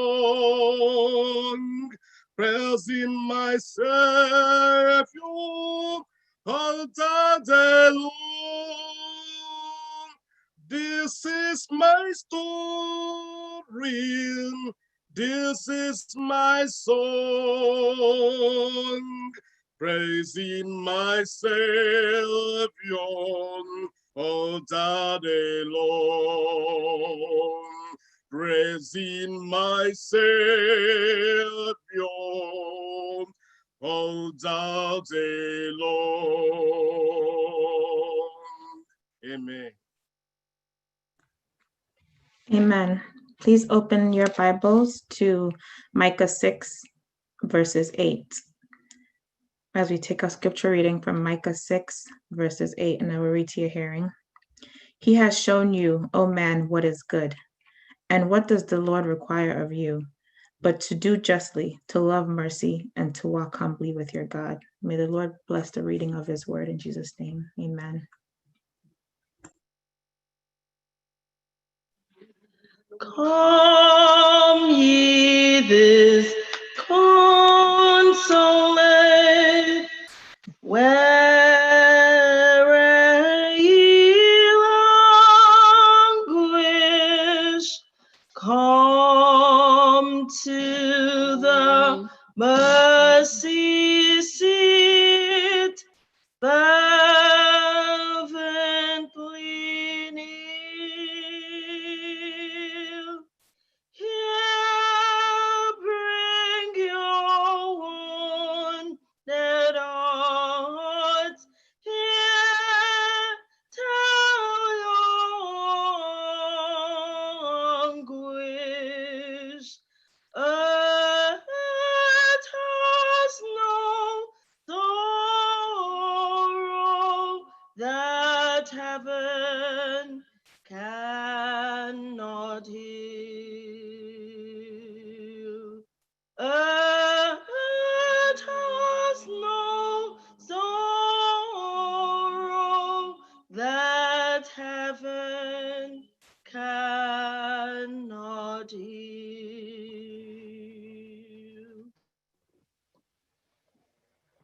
Amen. This is a time for prayer. This is a time when we open our hearts to God. This is a time we want to hear God talk to us. This is a time when we want to commune with Him in a special way. So I invite everybody now, let's go to the throne room of the Lord, where we shall behold the Shekinah glory. Let us pray. Our most gracious Father in heaven, your sons and daughters humbly bow, reverencing your holy name at this time, recognizing that without you we can do nothing, recognizing how powerless we are. And so, Lord, we have come before your holy throne this morning on this great day of worship to tabernacle with you, to pour our hearts unto you, to receive blessings from you. And so, Lord, this morning we ascribe all adoration and praise unto you. May you accept them in Jesus' name. Amen. Our Father God Almighty, we are nothing before you, but we have come in the name of Jesus, believing that as we render our petitions unto you, that you hear and answer them today in Jesus' name. Amen. Father God Almighty, forgive our foolish ways, forgive the way we have walked in the past. Have mercy upon us today, Lord. Create in us a clean heart and renew a right spirit within us, Lord. Fill us with thy power and might, O Lord. We thank you that within this week we've been calling upon your holy name. We've been hearing from you. And so in a special way, Lord, today we pray that you appear again in your divine power as you use your manservant to minister unto us today. Father, within this week we have cried unto you. We have presented our petitions unto you. Many and most of them you have answered, Lord. We have seen your great hand of deliverance on one of our daughters. Oh Lord, we give praises and adoration unto you for delivering her for that great accident.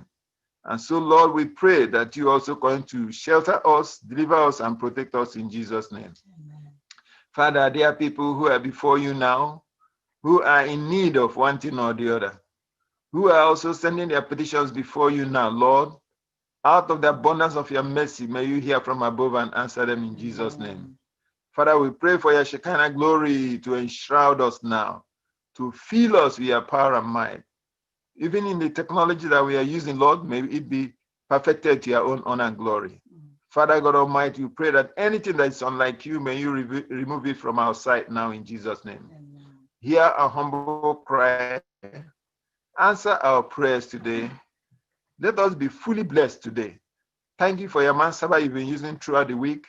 Today we ask for a double portion of your Holy Spirit on him, that you will empower him and energize him to preach as in the days of Elijah, O Lord. Thank you, Father, that you use him one more time today to break the chains of the enemy, to transform lives, and to draw our souls back unto you. Thank you, Father, for hearing us. And may you continue to bless us today, we ask in Jesus' name. Amen. Amen. Happy Sabbath and good morning. This is a special time dedicated for us to worship the Lord through our offerings. We should be happy to give to the Lord. Today, a sister is thanking God with a sum of $50 for sparing her daughter from a motor accident. It's one of those things that we need to be remembering to do all the time when God did something special for us. As members of Seventh-day Adventists, we have a special way of giving today. You can give through the e-Adventist giving, or you can give through Zelle. As members of this FirstIgbo Church, I will advise that you give through the e-giving for record purposes. Please, Ulama, can you sing for us a special song so we can start giving? When you're in life billows, you are tempest tossed, and you are discouraged, thinking all is lost. Count your many blessings, name them one by one, and you will discover what the Lord has done. Count your blessings, name them one by one. Count your blessings, see what God has done. Count your blessings, name them one by one, and it will surprise you what the Lord has done. Count your blessings, name them one by one. Count your blessings, see what God has done. Count your blessings, name them one by one, and it will surprise you what the Lord has done. Amen. Let us pray. Our kind and loving Father, we are bringing you praise. We are bringing our adoration to you at this time. You have blessed us with so many gifts. Therefore, at this time, we are returning just the tenth of them gifts that you have given us. Accept these gifts today, Lord, and bless us. Amen. If there's any way that we have given that is not acceptable in your sight, Father, I ask for forgiveness. Amen. May this gift be used to further your gospels, to further your ministries all over the world. Bless us this day, and may we always learn to continually bring our praise to you. Thank you, Lord, for allowing us to participate in the worship today. For we ask in Jesus' name. Amen.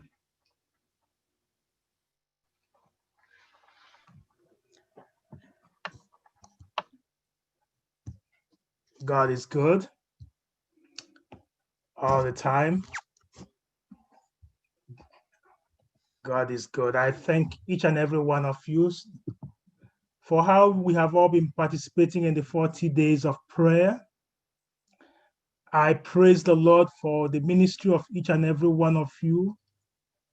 And more importantly, I thank God for answered prayers.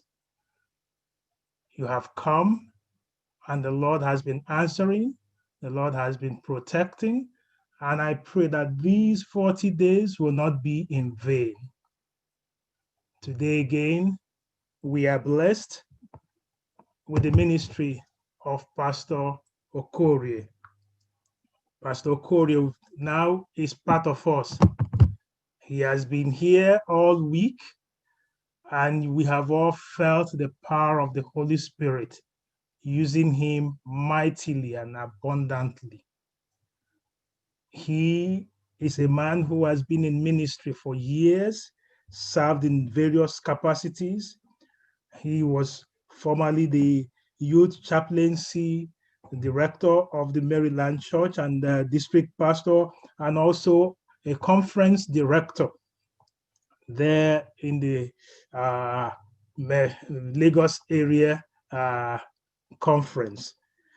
Currently, he's at Andrews with the family, and this is a man that wherever he is, the Lord has been using him. He is blessed with 3 wonderful children, and we are so glad that he's here today with the wife, Josephine Folashade Okorie. And both of them, they've been doing wonderfully, wonderful ministry wherever they go.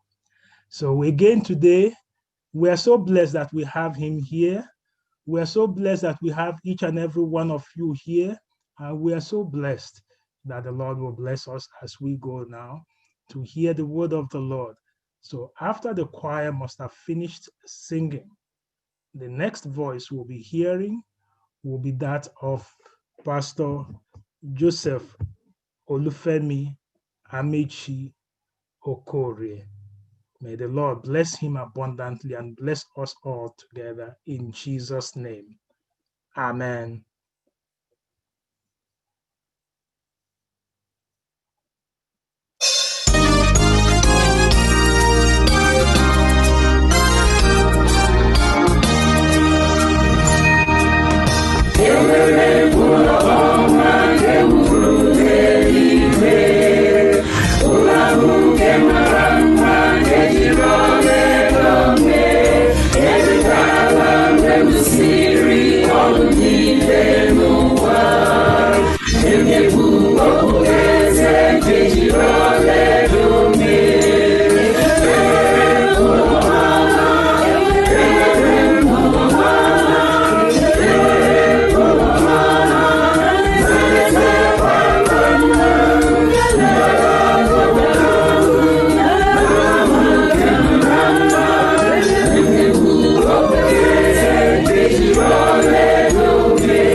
Amen.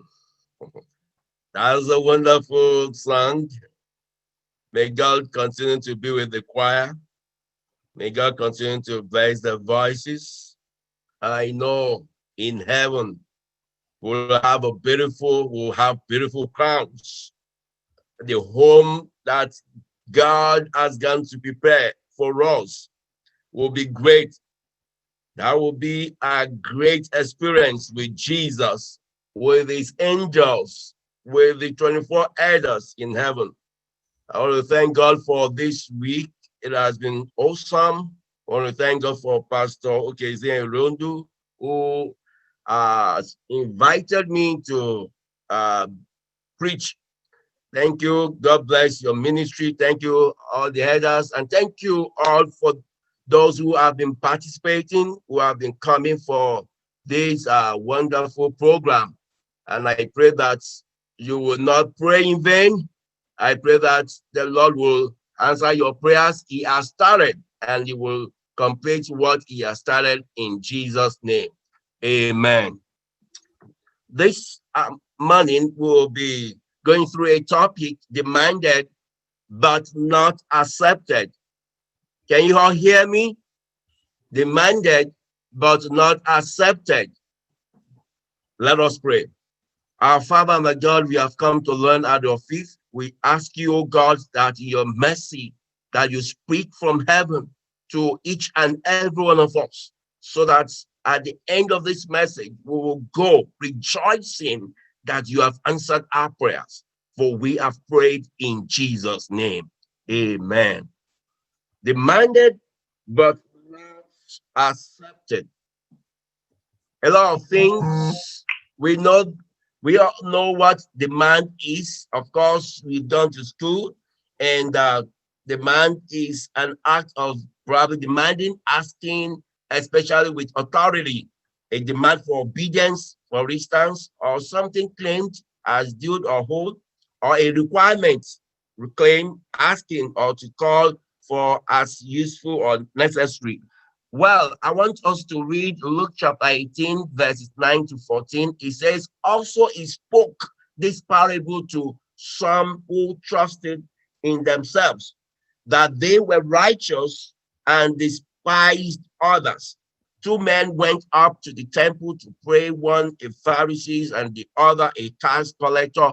The Pharisee stood and prayed thus with himself: God, I thank you that I am not like other men, extortioners, unjust, adulterers, or even as this tax collector.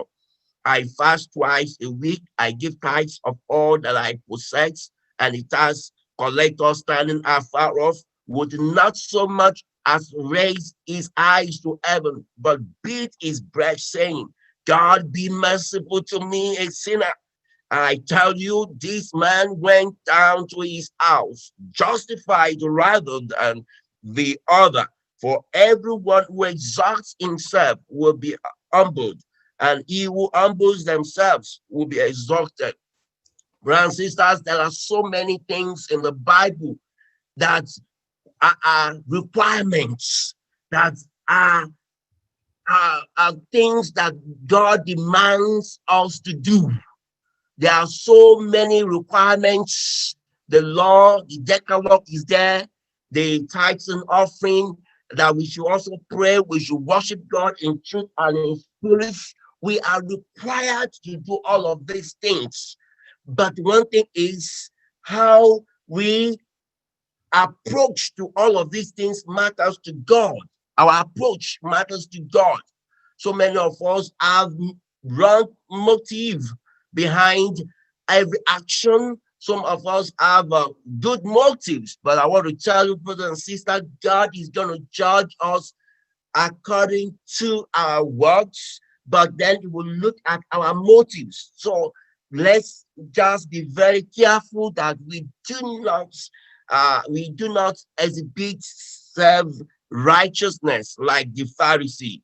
The Bible says in Luke chapter 18, verses 11 to 12, the Pharisee stood and was praying this to himself. God, I thank you that I am not like other people. Sometimes we compare ourselves with others, and this is not good at all. We want to judge others. We want to say, oh, we are better than others. Who told you you are better than others? I am not better than anyone. I am also running my race. I have not arrived. This is how we should see our heavenly race. None has arrived. We have to help each other. This should be our motive. This should compel us. No wonder Paul says that for the love of Christ constrains me. That which I cannot do, humanly speaking, but his love took me out of it. And I was able to do those things that were difficult for me to do because Jesus was in me, the hope of the glory. When Jesus is in you, you will do many great things for him. And swindlers, unjust, adulterers, even like this tax collector, we don't have the power to judge. The Bible says in Matthew 7 verse 1, do not judge, or you too will be judged.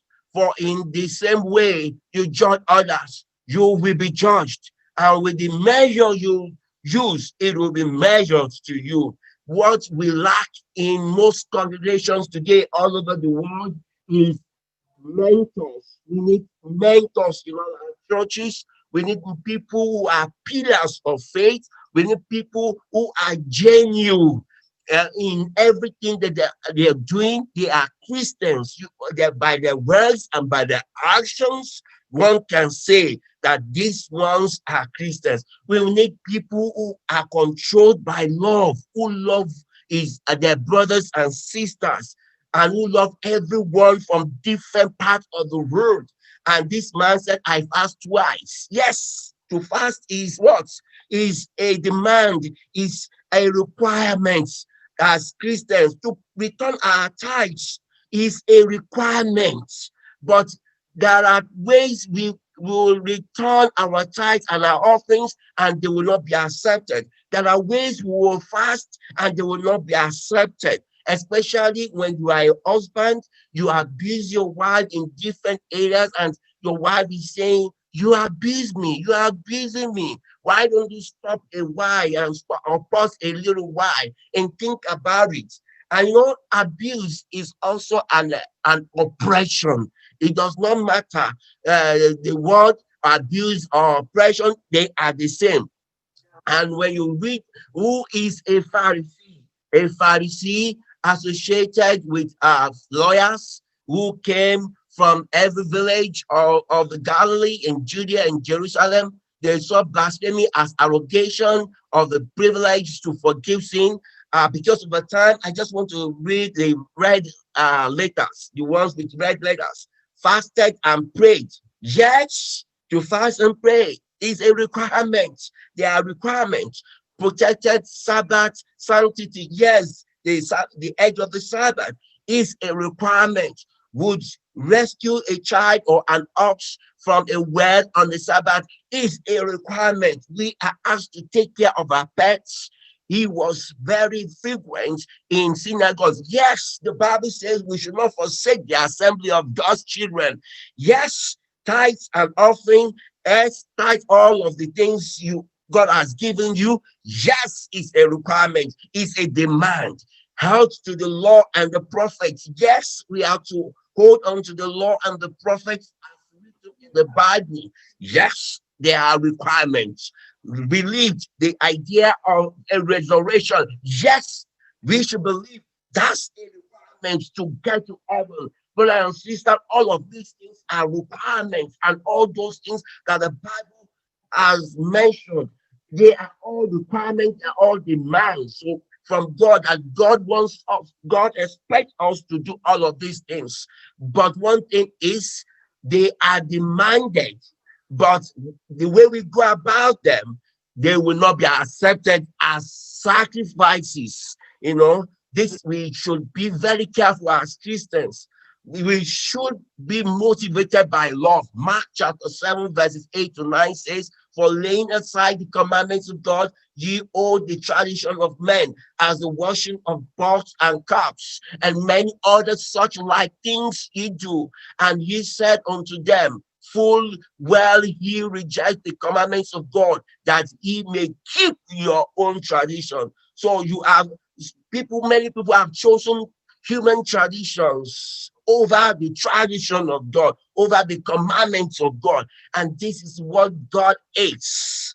Brothers and sisters, we may say that this church is not good, that church is not God's own church, but we ourselves, who are the church, you and I, are we really doing what the Bible says?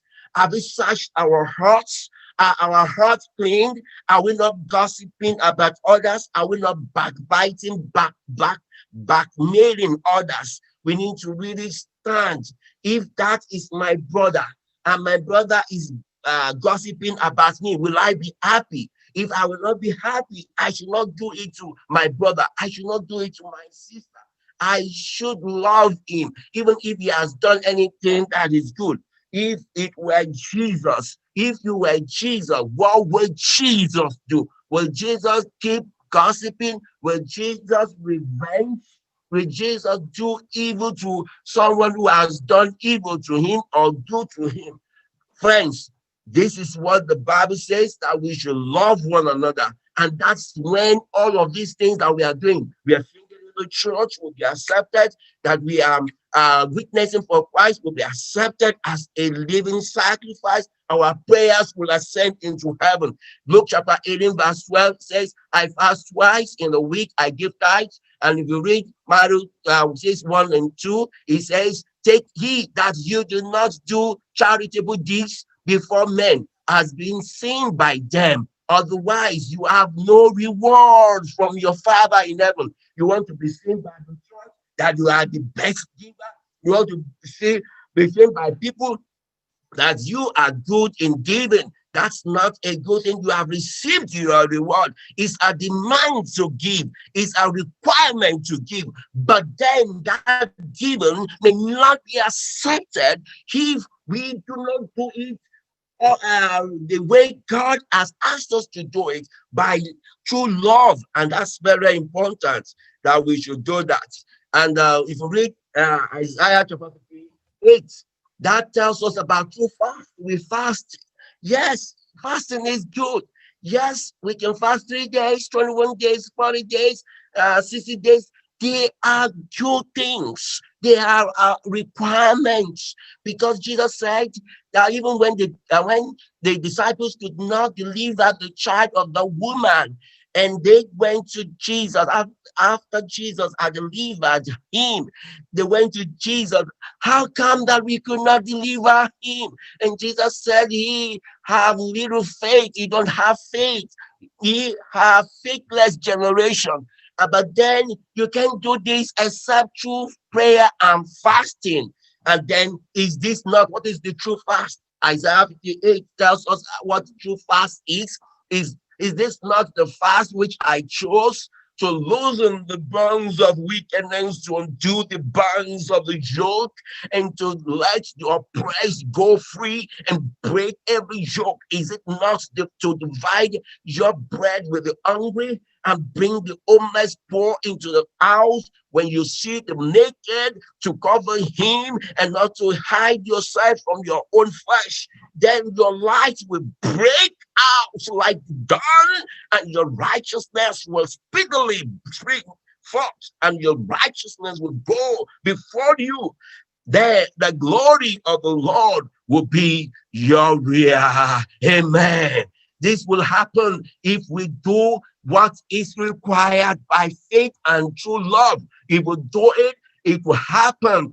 Prayers will be answered, because we have examined our lives and we are saying that our hearts are not rotting, but they are connected to Jesus, and Jesus will be happy. And we see someone that is in need while fasting, we go and give him something. We see somebody that is not clothed, we give him clothes. We see somebody that is hungry, we give him food to eat. We see somebody that is imprisoned unjustly, and we speak to the government to see how it can be released. and we fight, we on our knees praying, God will answer such prayers when they are offered sincerely and genuinely. Sick will be healed, and those who in chains will be loosed, because we are able to go by thus saith the Lord of hosts. And that's what will happen in the name of Jesus. We should trust the Lord and we should walk with him, and it shall be well with us. The Lord will guide you always, according to Isaiah 58. What will happen when we do true fast? The Lord will guide you always. It will satisfy your needs in a sun-scorched land, and will strengthen. It will strengthen your frame. You will be like a well-watered garden, like a spring whose waters never fail. Your village people in New York will see Jesus in you and will come to Jesus that you are serving. They will come to worship. Many people will come into the church because we are converted, and the prayers we'll offer will go straight to heaven, especially when we pray to God sincerely. Brothers and sisters, as I close this message, God wants us to be humble, like that man who said, I am a sinner.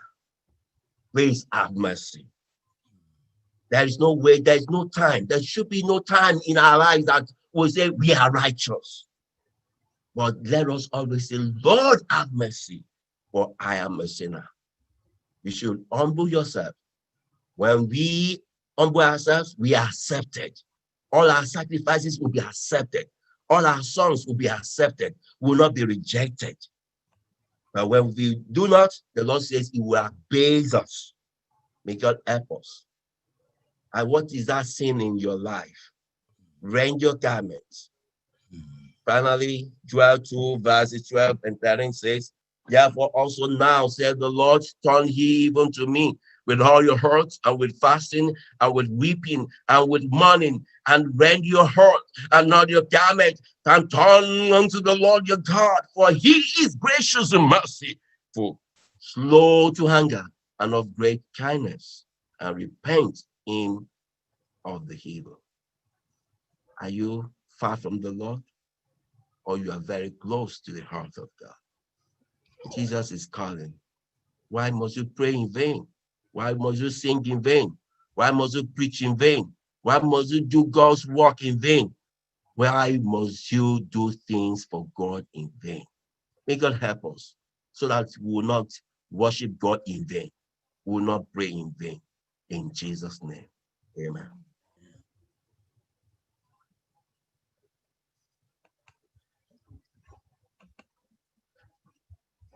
Thank you so much, Pastor Corey. What a powerful message within this short time. And just know that, as I said, you are part of this church, and we thank God and will continue to praise you. Please continue to pray for the church and pray for us all. And the Lord will continue to hear our prayers. The big question is, why must we serve the Lord in vain? Let us remain faithful. Again, thank you. And God continue to bless you and bless your family. In Jesus' name, amen. We'll bring the service to a close by singing our closing hymn, SDA 343. SDA 343.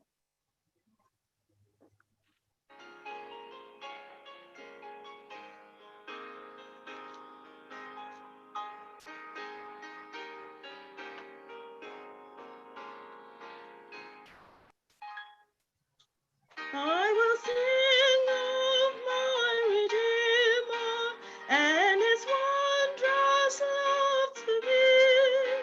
On the cruel cross he suffered from the cause to set me free. Sing of my Redeemer with his blood he purchased me. On the cross, he sealed my pardon, paid the debt, and made me free.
Pastor Corey, go ahead with the benediction.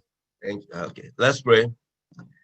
Our Father and our God, we want to thank you because you came to die for our sins when we were nobody, when we were nothing. You saw us from a far distant place and you said, no, these ones must be saved. Amen. Thank you, Lord, because you came to set us free by your blood. Amen. You have paid off our debts, and forever our chains are broken. Amen. And forever our sins are erased. Amen. And forever by your grace, the accuser of the brethren will not rise against us anymore with his accusations. Because you said, greater is he that is in us than he that is in the world. Thank you, Father, because we are set free.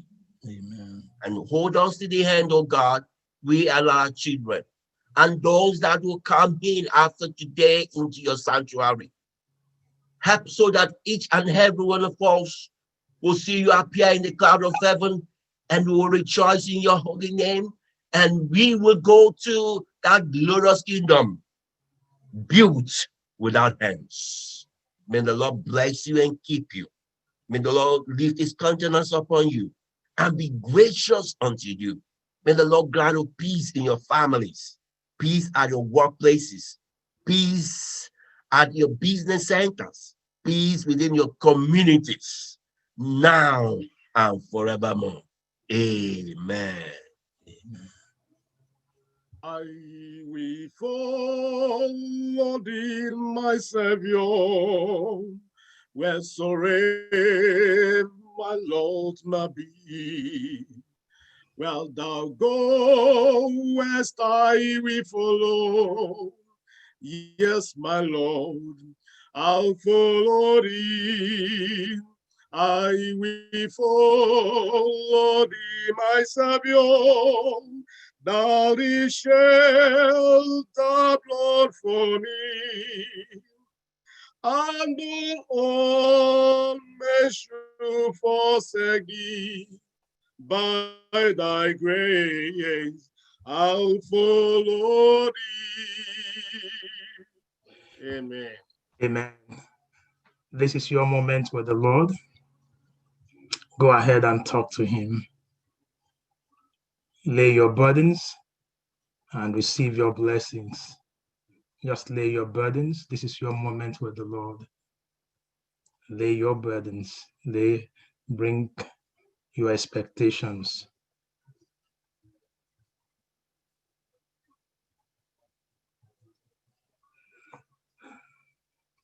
Father, we bless your name. You have had your children. Father, we have rendered our worship, and we know that you have accepted our worship. We thank you for your manservant. So, Lord, as we go forth now, into your hands we commit each one. Meet each one. Bless each one. May the new week be a week of good news. May the new week be a week of hallelujah. May you do unto each one of us mighty things, wondrous things. Thank you for hearing us. We bless your name in Jesus' name. Amen. Go with God, and the Lord make his face to shine upon you now and always in Jesus' name. Amen. We'll be going over to the Nasina program. The link is there. We'll join the divine service over there too. So please we thank everyone. Those online with us, thank you so much. We will be linking over to the Nasina North American Council of Eastern Nigeria Adventists. We'll be joining the worship over there. You will see the link. It will be projected there. And for those online, please, it's also on YouTube. so that all of us can be blessed together and rejoice. So please let us do that and switch over. That is the link there, the Zoom link and the passcode. And we will also be doing that right now. So go ahead, link over while I'm just hold for me to, I will make one.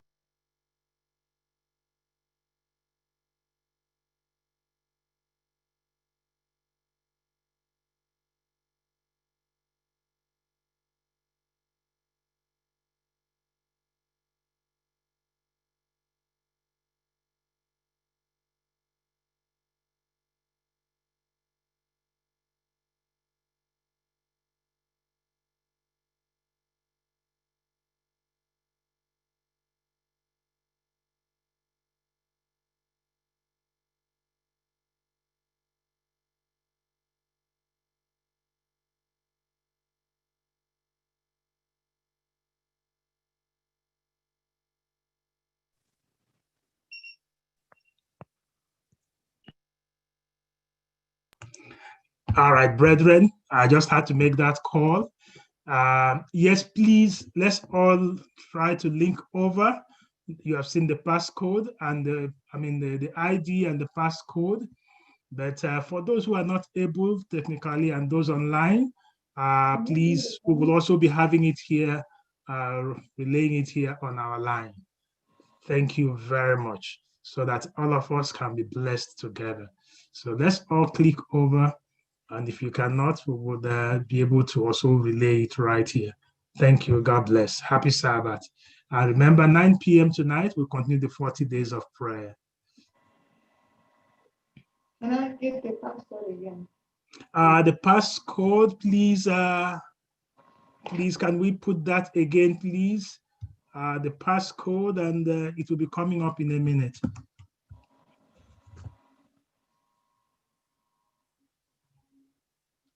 Eleven 2020.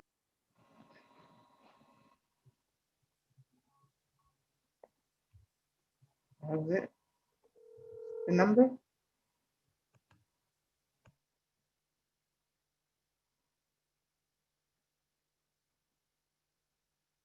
The number.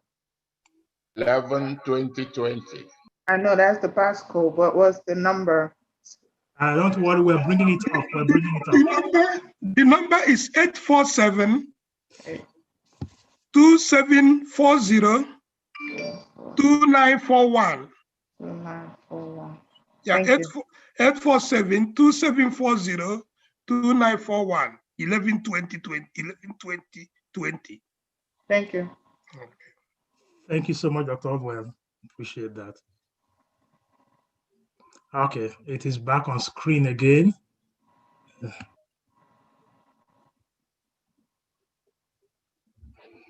Okay. Okay.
Then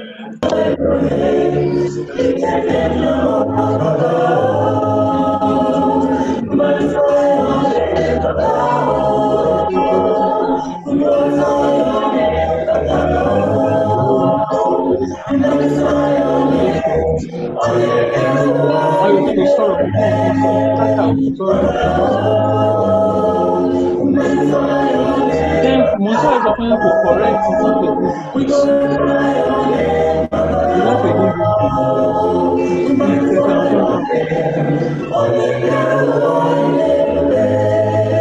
You want to give him peace. He says, I'm going to that, Joshua? Give me that can, Joshua. Give me.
Amen.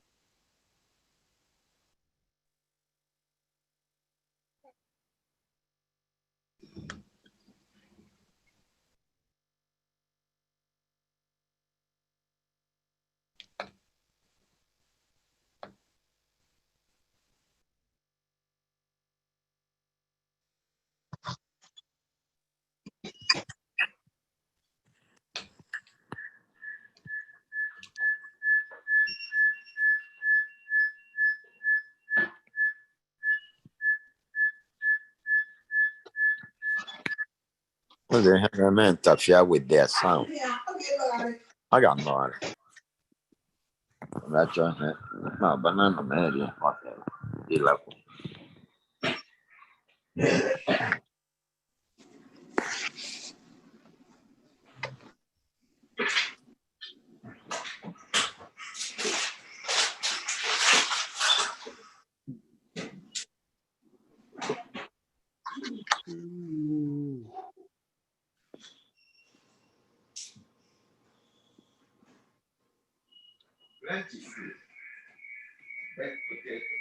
Happy Sabbath, children of God.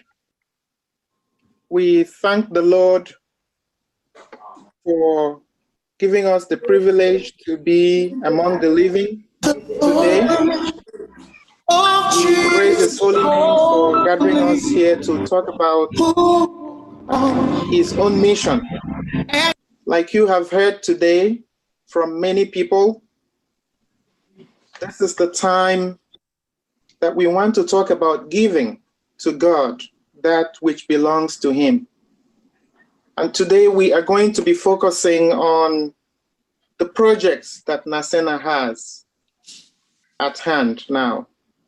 Soon, Brother Churchill will be sharing with us some of the slides so that we can see those projects that we are talking about. Before I move ahead, before he shows the slides, I would just like to share a few things with you. The first is that the book of Matthew chapter 6 verse 4, James Version, says that thine alms may be in secret, and that thy Father which seeth in secret himself shall reward thee. Meaning that this afternoon, I want to emphasize on the secret givers. Oftentimes when we are calling for offerings and talking about giving to God, we emphasize those that give in public.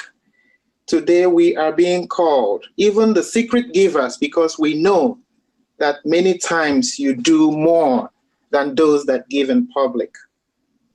I would like us to reflect on the life of one of us who is no more, the late engineer Uzoma Zonko, who was known for giving in secret. And it was only after he had died that we came to know how much work he had done for God in secret.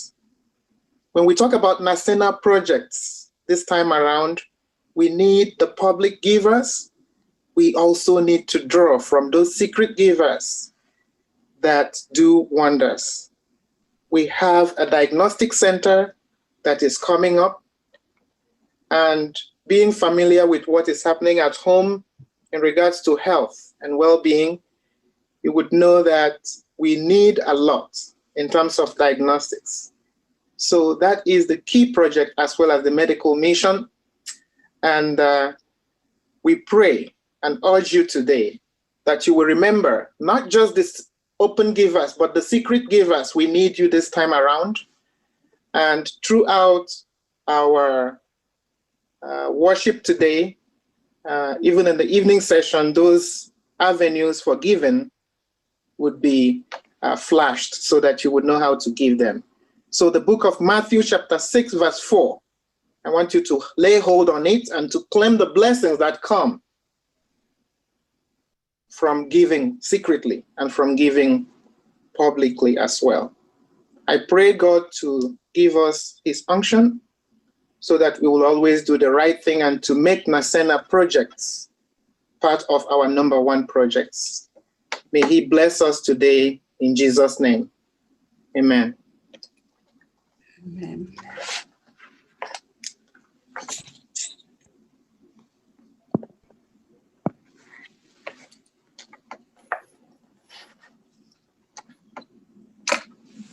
The voice of Jesus calling, who will come and work today. Fields are wide and the harvest waiting, and who will bear the sheaves away? Come and help me sing choir. Loud.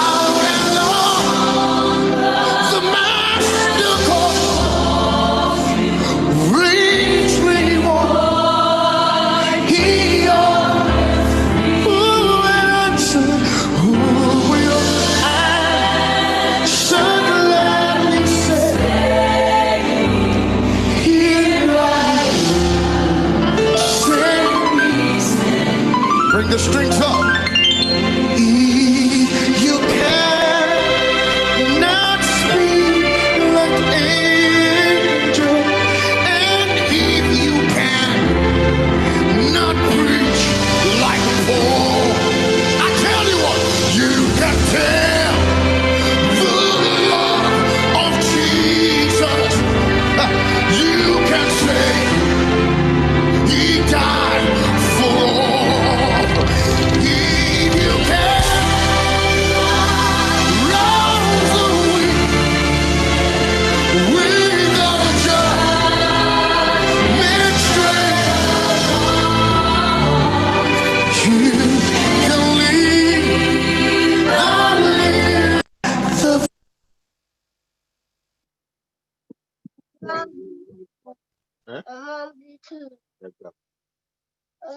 Don't let Mama be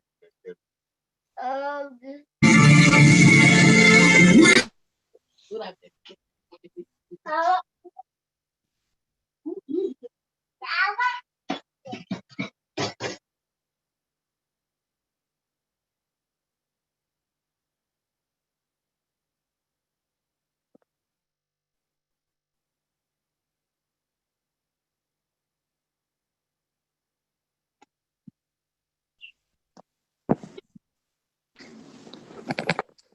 Please let us pray. Our Father in heaven, the maker of the universe,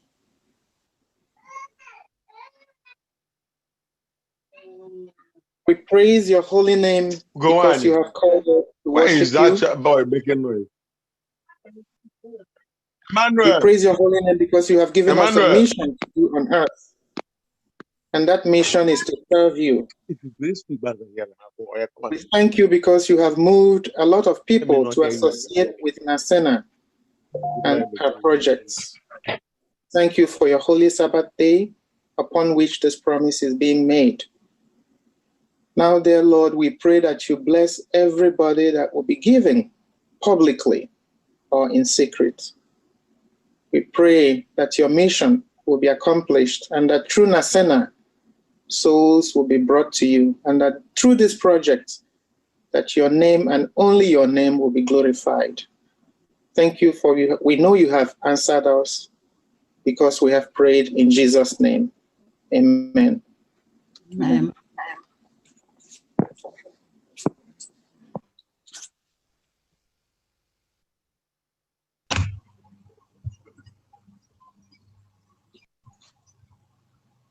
Pastoral prayer from Dr. Paul Brantley.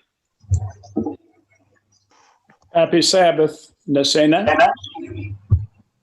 I'm Paul Brantley, and I bring you greetings from the North American Division and its new African American president, Dr. Alex Bryant.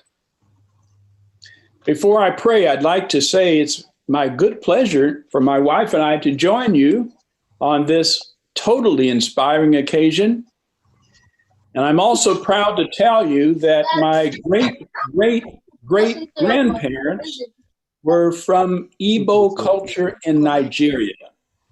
So I'm part of your family, praise God. Amen. Amen. Amen. And we're all a part of God's family. Amen. Shall we bow in prayer? Shall we bow as we pray?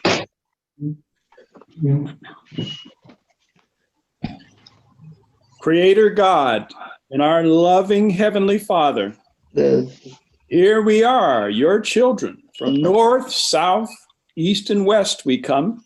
Yes. You are the name above every other name. Amen. In this time of political chaos, escalating pandemic, and raging racial and financial instability, your name is a fortified tower where we can find safety. Amen. When we're anxious, you're our peace. Yes, Jesus. When we're weak, you're our strength. Yes. When we're overwhelmed, you're our rest. Yes. When we're surrounded by trouble on every side, we can find stability in your holy name. And oh God, be with your church, this great Seventh-day Adventist movement, as we approach what feels like final days. Help us to stay focused on our mission and to not be distracted by any of the devil's detours. Amen. Regardless of our varied cultural groups and educational levels and financial assets, may we ever remember that we're only one family with you as Father and we as your children. Yes, Lord. Amen. Be the unseen spirit today in our service. We petition your presence as the wonderful speaker of the hour, our esteemed Pastor Mark Findley brings you messages from heaven. Give us keen ears to hear and receptive hearts to understand. Your name is beautiful, Lord. Make our worship experience today life-changing. May we be inspired to go from this place wholly activated to do your will. In the worthy name of Jesus, our Lord and our Savior, we pray. Let the church say, Amen. Amen. Amen. Amen. What a blessing to have each and every one of us here.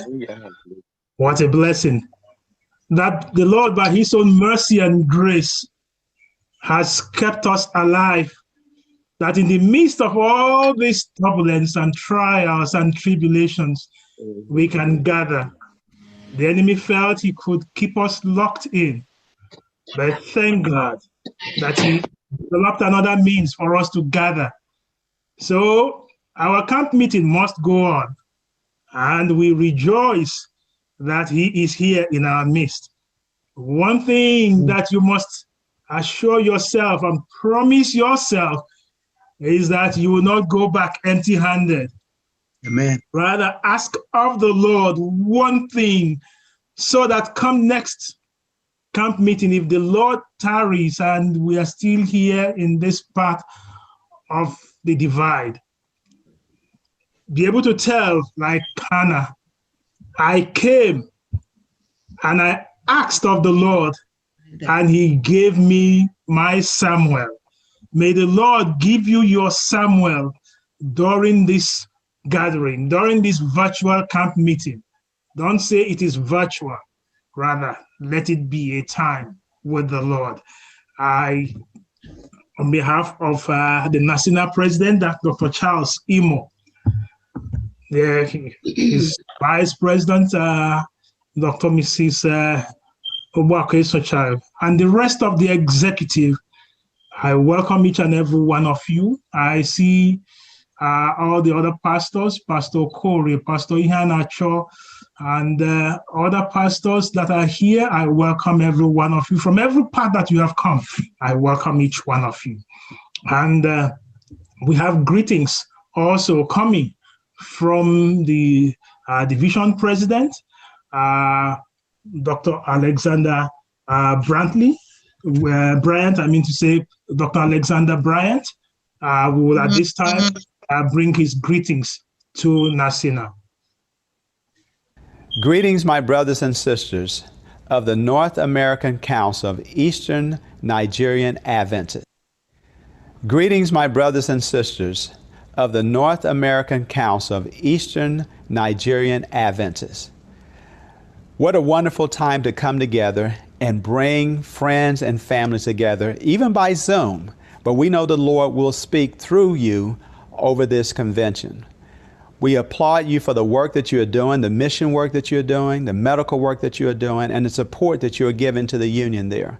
May God bless your time together. May it be inspirational, may it be encouraging, and may it help hasten the soon return of our Lord and Savior, Jesus Christ. God bless you.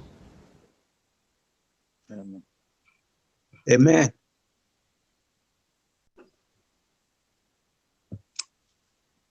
Okay, I could see that we had that technical hitch there. In that we were not able to see Mr. President, Dr. Alex Bryant.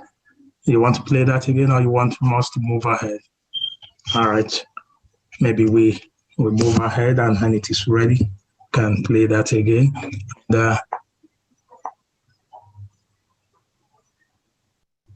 Greetings, my brothers and sisters of the North American Council of Eastern Nigerian Adventists. What a wonderful time to come together and bring friends and families together, even by Zoom. But we know the Lord will speak through you over this convention. We applaud you for the work that you are doing, the mission work that you're doing, the medical work that you are doing, and the support that you are giving to the union there. May God bless your time together. May it be inspirational. May it be encouraging. Brothers and sisters of Asina. And we are so may it blessed today to have hasten the soon Pastor return of our Mark Finley, brothers and sisters. Lord and Savior, Jesus Christ. God bless you. Amen. Amen. Yes, we thank God because, and the beauty of it is the personal attachment that the North American Division is placing on Nasina at this time. And what a joy that the president himself had to make time to be with us. Send his greetings. And what another joy that the vice president for strategic planning and research for the division is here presently with us to make sure that he would be with, send his own personal greetings. And by the way, as he has told you, he just had to let the cat out of the bag. Dr. Brantley is an Igbo man, just as he has said. And his son too has an Igbo name, Ijen or Basi. Wow. So you are not speaking to someone who is far from us. So, and the wife, you can see her dressed in the Nigerian attire, Lenore. What a joy to have you. So both of them trace this thing. So when I said, we're having this today, he said, oh, I must be with my Igbo brothers. Amen. So, Dr. Brantley, what a joy to have you. Lenore, thank you. Bryant.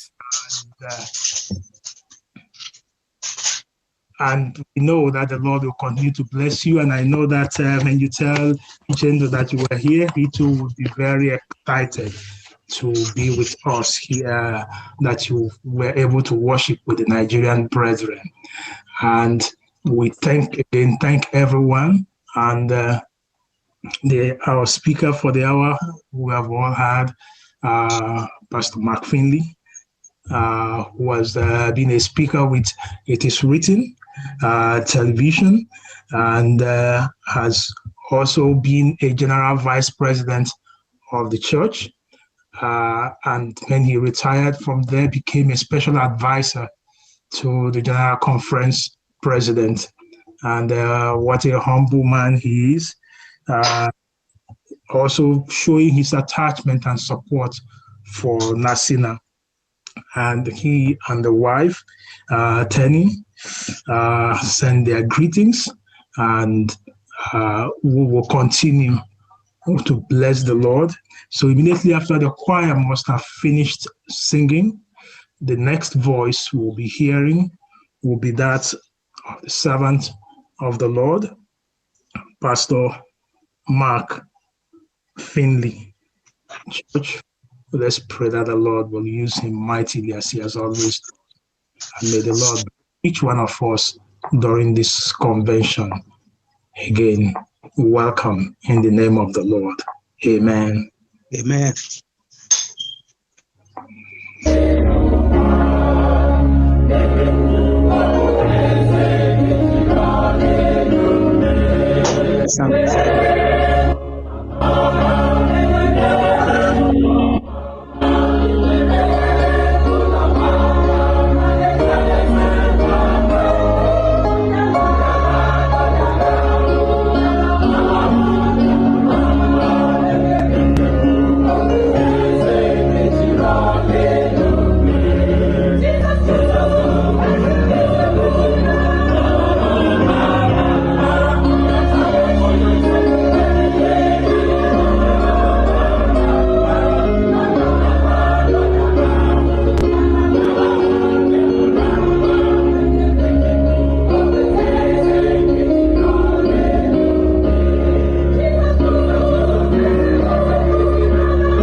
We are so glad to have you. So I can greet you in Igbo and say Ibiala, and you will say Ndewo. Ndewo. Ndewo. Ndewo. Ndewo. Ibiala. Then you say, oh, Ibiala. Oh. Good. Now you are an Igbo man. Thank you, my dear brother. What a joy to be with you. I very much was blessed when I have traveled to Nigeria, to Babcock University a number of years ago to hold evangelistic meetings. We saw the blessings of God there and many, many miracles of his grace. Now, I've not traveled to East Nigeria yet. I will need to do that on my way to heaven, possibly. But what a blessing to know my East Nigerian brothers and sisters. I understand that our headquarters there, of course, is in Aba. And you're building a new diagnostic center there. I am so pleased with that. Nigeria has great health needs. And as you build that diagnostic center for our hospital, it will really contribute to the health and the well-being of our Nigerian population. It really makes an impact too when the government officials in society in general see that Seventh-day Adventists are interested in the whole person, physically, mentally, and spiritually. Jesus spent more time healing than he did preaching. Why? Because that opened doors, it opened minds for the gospel. When we develop relationships with people, let them know that we care for them. Let them know that we love them. Give them that personal, practical touch. It opens their hearts for the gospel. So brothers and sisters, on behalf of the World Seventh-day Adventist Church, on behalf of Elder Wilson, thank you so much for your sacrificial commitment, for your offerings, for the finances that you give to build the work in Nigeria, particularly this diagnostic center. I want to encourage you in that. Also, I know that some of you are very interested in Clifford University.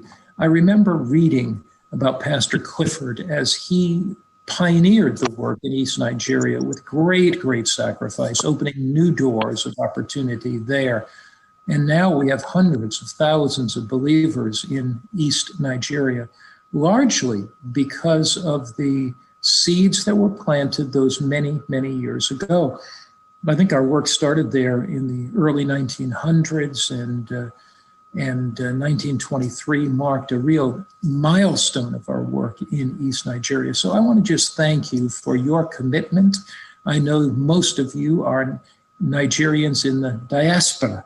You have traveled and you're in different countries watching this program around the world, but yet you have a love for your homeland. You know, once Nigeria is in your heart, you cannot get it out of your heart. And travel back on mission trips. I understand that you go on special mission trips. About 2,000 to 3,000 people are ministered to every year with this team of medical missionary workers that go. So I really commend you for your commitment to Christ, your commitment to the medical in heaven. I just thank you so much for the opportunity to share the word of God. And I pray that each one, wherever they are listening, would get their Bibles out, get a pen, maybe a notebook, and so they can have this message constantly before them. We love you, Father. We want to serve you. Move today in each of our hearts. And although we are not personally present, although we're over Zoom, may this message on this Sabbath morning touch lives. In Christ's name we pray. Amen. Amen. Amen. I hope you have your Bible. If you are a true Nigerian, you would not be without the word of God, the sword of the Spirit. I know that. Many years ago, Lord Cromwell, who was the Secretary of State in England, was going to send one of his young diplomats to the continent on an important mission in Europe. He called his diplomat, this young man, into the office. He said, "Now, young man, this is a very important mission, and you know you're representing the King of England. I want you to be absolutely positive that you don't make any mistakes. This is an important mission. He lectured the young man on what he was to do, what he was to say, the diplomats that he was to meet as he traveled.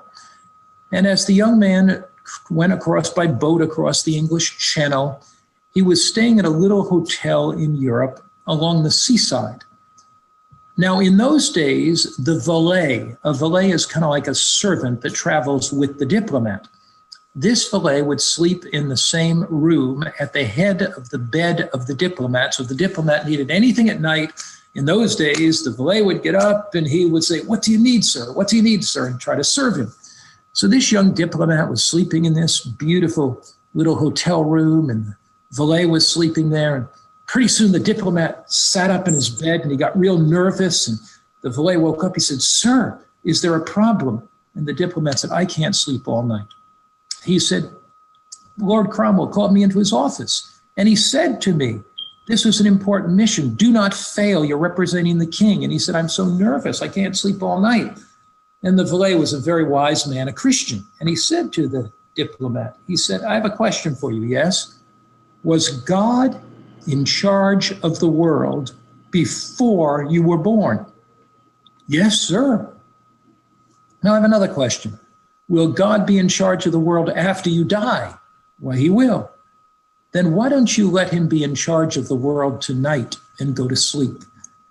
You know, when I read that story, I thought how often we get so worried and anxious, how often we get so tense in our lives, but Jesus is Lord of all. In the Gospel of Mark, there are 4 stories, starting with Mark chapter 4, that reveal that Jesus is Lord of all. The first story tells us that Jesus is Lord of every disaster that will ever affect us from without. The second story tells us that Jesus is Lord of every demon that will ever torment us from within. The third story tells us that Jesus is Lord over every disease. And the fourth story is that Jesus is Lord over death. Now, these are 4 worst case scenarios. It is the worst disaster, the worst demonic possession, the worst disease, and the worst possible outcome of death. But yet, Jesus takes every one of these worst case scenarios and he reveals that Jesus is Lord over all. We begin our Bible study on this Bible study hour, this wonderful Sabbath here for our East Nigeria believers. We begin in Mark, the 4th chapter, and the 35th verse, Mark 4, verse 35. Do you have your Bible? I hope you do. Don't let the devil steal away the special inspiration for you this Bible study hour by letting your mind wander, by having out some cell phone and being texting. Don't allow the devil to steal the blessing. This blessing is for you, my brother. It's for you, my sister, this Sabbath. Mark, the 4th chapter, the 35th verse. On the same day when evening had come, he said to them, "Let us cross over to the other side." Now, here's something fascinating. Each one of these 4 stories that we're going to study starts with something similar about crossing over to the other side. Look at chapter 5, verse 1. Then they came to the other side of the sea. They came to the other side. Notice verse 21 of chapter 5. Now, when Jesus had crossed over again by boat to the other side. These 4 stories talk about crossing over to the other side. I love to what Jesus said in verse 35, "Let us cross over to the other side." Jesus is saying to you this Sabbath morning, it's time to cross over to the other side. It's time to cross over from fear to faith. Amen. It's time to cross over from worry to confidence. It's time to cross over from doubt to strong relationship with God. It is time to cross over to the other side. There's somebody here this morning that you're going to cross over to the other side. The Spirit of God is going to touch your heart. You may have come in worried and anxious and fearful, but you're going to leave this meeting filled with faith and courage. You may have come in filled with doubt, but you're going to leave filled with confidence in God's word. You may have come into this meeting filled with problems and difficulty. They may be financial problems. They may be health problems. They may be marriage problems, but Jesus is Lord of all. He can solve the problems of your life. So we go. Matthew 4, verse 35. On the same day, when evening had come, he said to them, let's cross over to the other side. Now when they had left, verse 36, the multitude, they took him along in the boat as he was. And there were other little boats with them. And a great windstorm arose, and the waves beat into the boat so that it was already filling. Now imagine this.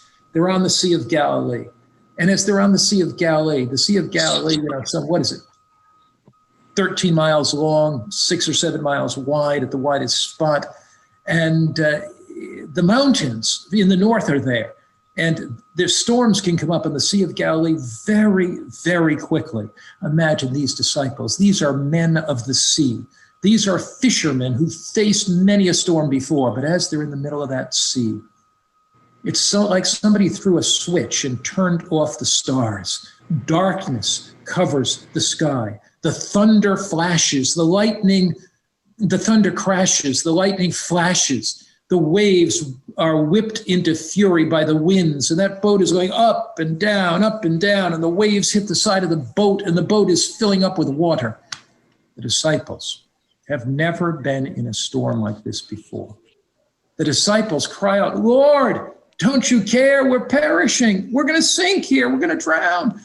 Notice what scripture says in verse 38. But he was in the stern, asleep on a pillow. And they awoke him and said to him, Teacher, don't you care that we are perishing? Have you ever wondered about that in your life? Lord, I've been diagnosed with COVID-19, you say. Don't you care, Lord? My fever is raging. Lord, I've been diagnosed with cancer. Don't you care, Lord? Where are you, Lord? Are you asleep in my life? Lord, my little boat is sinking. The waves are filling. I have such economic problems. I can't pay my car payment. I can't pay my house payment. I can't pay my rent. Lord, I'm sinking here. Lord, don't you care? I brought up my children in Sabbath school and church, and now they've drifted away. Lord, where are you? Have you ever said that to yourself? You've been in a storm, a disaster. The wind has been blowing in your face. The rain has been coming down on you. You're all chilled emotionally. And you say, Lord, don't you care that I'm perishing? Don't you care, Lord? This little boat is going to sink. And here, Jesus says, the Bible says, then he arose and rebuked the wind and said, peace, be still. And the wind ceased, and there was a great calm. And Jesus said, why are you so fearful? How is it that you have so little faith? Jesus, they said, you're asleep in the boat. And Jesus was still in the boat. That's the important thing. Jesus, he appeared to be asleep, but he was still in the boat. And Jesus got up and he held up his hands and he said, peace, be still. And the wind calms and the rains stop and the stars twinkle in the sky and the moon shimmers off that quiet lake again. To you today, Jesus says, peace, be still. Amen.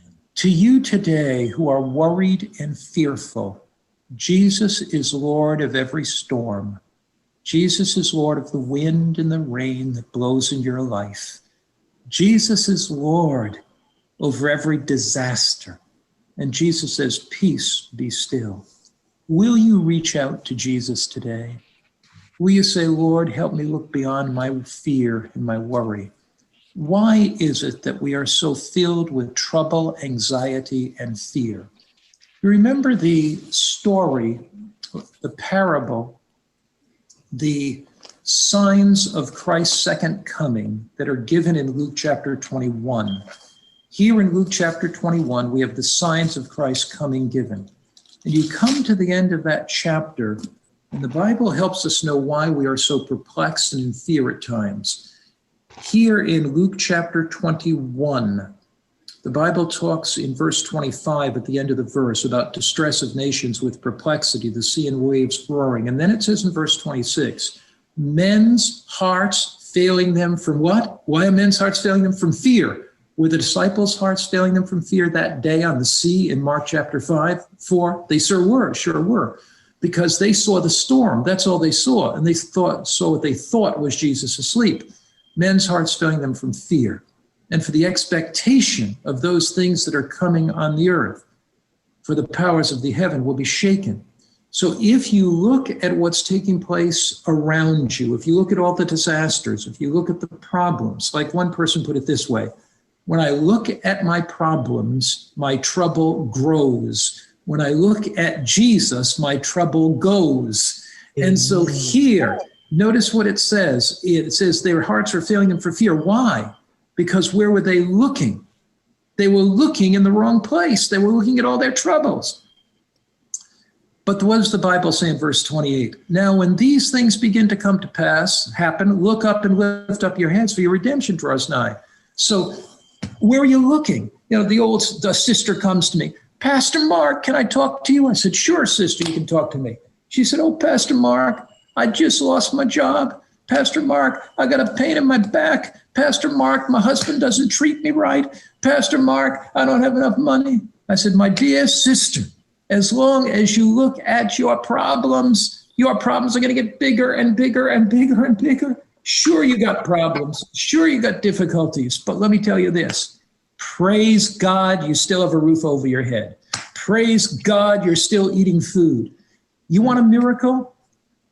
I'll tell you the formula for a miracle. How many of you do like the formula for a miracle? You know where we find that? In Acts, the 16th chapter. Here is the Apostle Paul. He was working for God. Some people say to me, well, Pastor Mark, I'm working for God and look at all these problems. I'm working for God and look at all these difficulties. Paul was working for God. And you know what happened to him? They beat him with rods. They beat him with a whip. They threw him in prison. And not only prison, but they put him in the inner prison where it was dirty and filthy and there was no light coming into that prison. But here is what the Bible says about the Apostle Paul. It says, verse 25 in Acts 16, verse 25, but at midnight, Paul and Silas were praying and singing hymns to God, and the prisoners were listening to them, and suddenly there was a great earthquake, so that the foundations of the prison were shaken, and immediately all the doors were opened and everyone's chains were loosed. Paul's in prison. His back is bloody. His hands are chained. And he's there in prison. What is he doing? He's singing and praising God. Here's the formula for a miracle. Faith plus praise plus confidence in God equals a miracle. If you want to have a miracle worked in your life, believe that God can work a miracle. Believe he's stronger than the disaster. Believe he's greater than the difficulty. Believe there's no mountain in your life that God won't allow you to climb. Praise God for the goodness of God. Praise God for what you have. Don't complain about what you don't have. Praise God for that. And as you praise God for that, you will see a miracle. What does the Bible say happened here? Great earthquake. The prison doors open. God's going to open those prison doors. You may feel like you're in a prison. God's going to open them. The chains were loosed. God's going to break those chains. Why? Because he's greater than any disaster. Now, 4 stories. First story. Jesus is greater than any disaster. He says, peace be still. Second story, not only is Jesus Lord over every disaster in our life, he's Lord over every demon that will ever haunt us. He's Lord over every temptation that'll ever afflict us, every devil that ever harass us, every demon that would ever possess us. See, some people are always talking about the devil did this, the devil did that. I want to know about what Jesus did in your life, not what the devil's doing in your life. Mark chapter 5, here we go. We're starting with verse 1.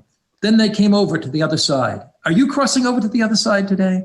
From fear to faith, from doubt to confidence, from the inability to overcome to the ability to overcome. Jesus wants you to cross over to the other side.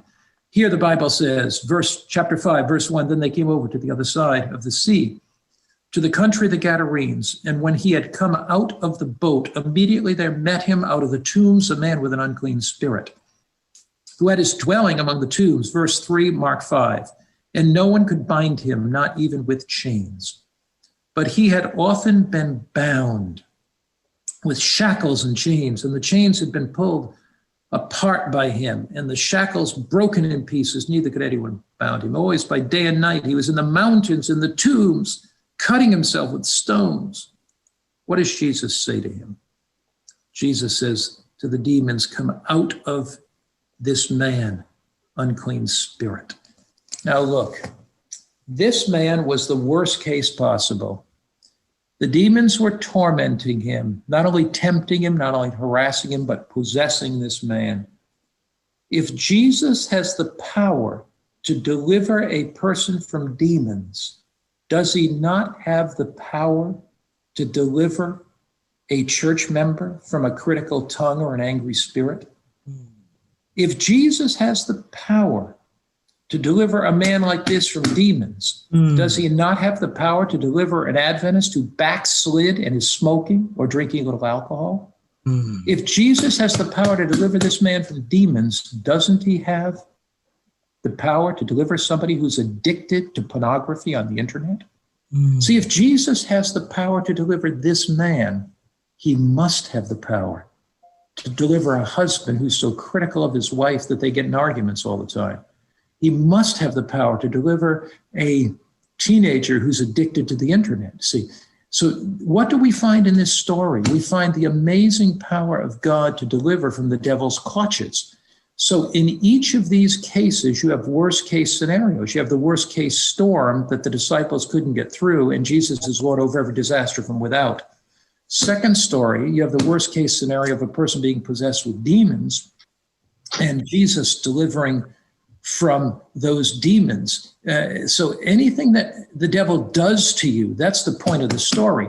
Now, I understand that when you travel in Africa, you travel in some places, of course, in Asia, you see firsthand demon possession, and you see these deliverances that are miraculous. I mean, I can tell you many stories about times that we saw demonic possession.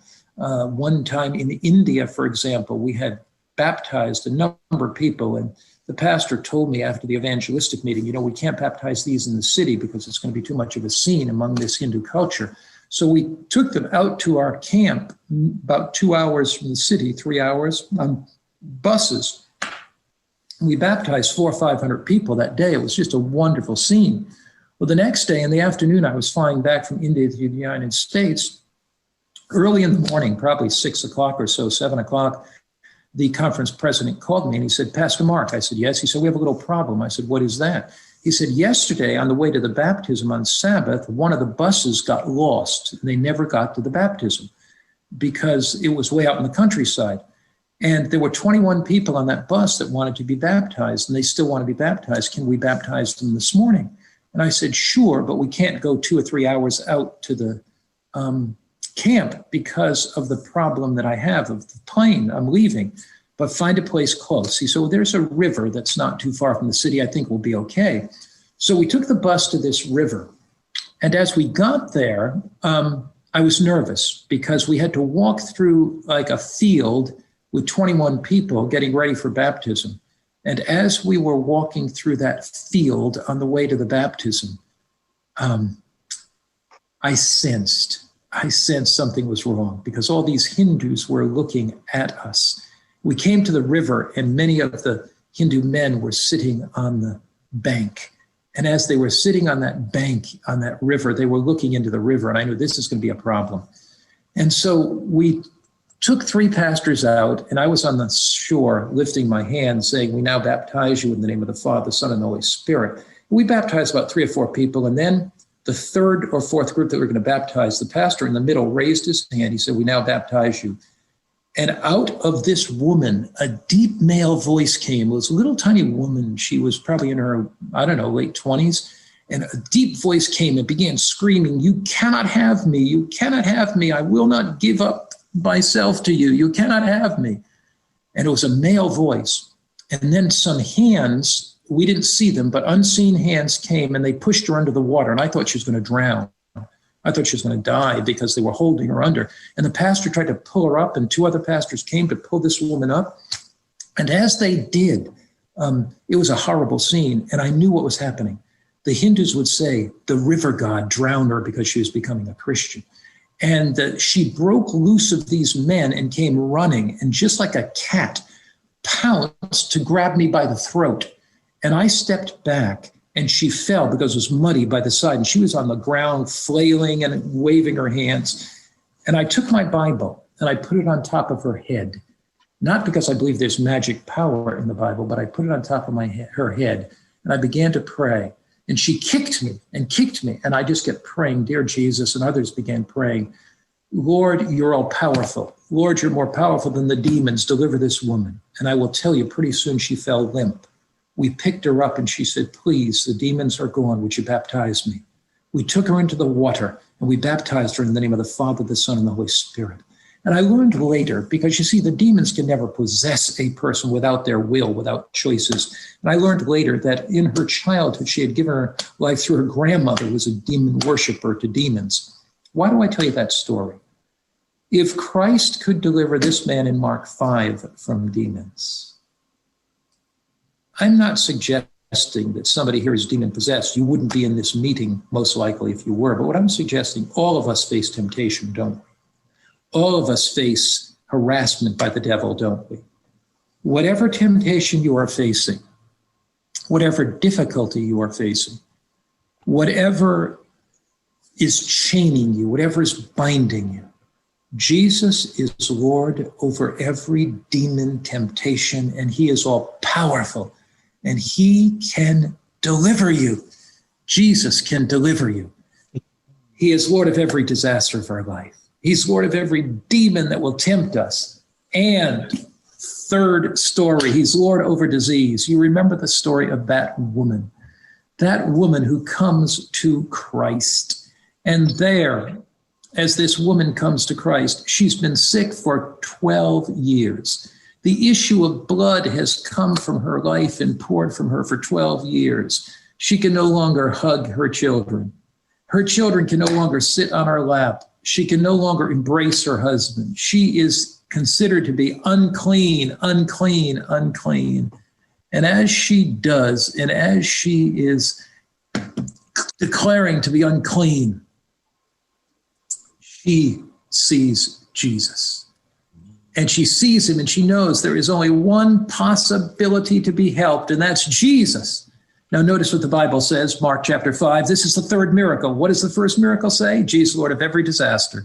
What's the second miracle say? Jesus, Lord of every demon. What's the third miracle say? Jesus, Lord of every disease. And here, Mark chapter 5, verse 25. Now, a certain woman had a flow of blood for 12 years. How long did she have it? 12 long years. Have you been sick for a week?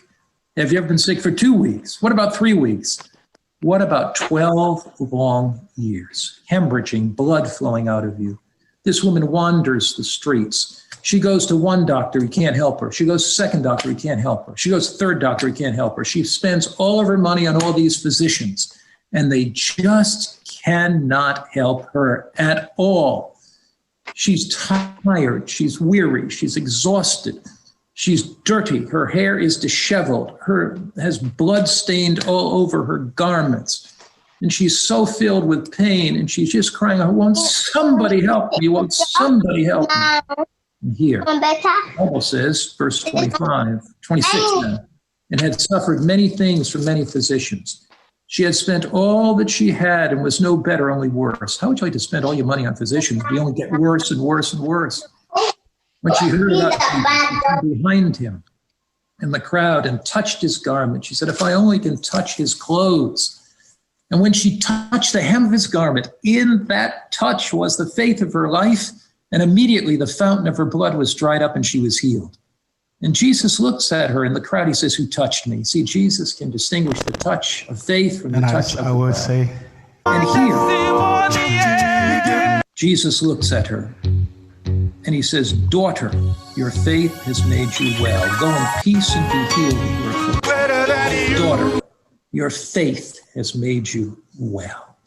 Man. Does that mean that every time we pray, we will be healed of cancer, heart disease? Not at all. What does it mean?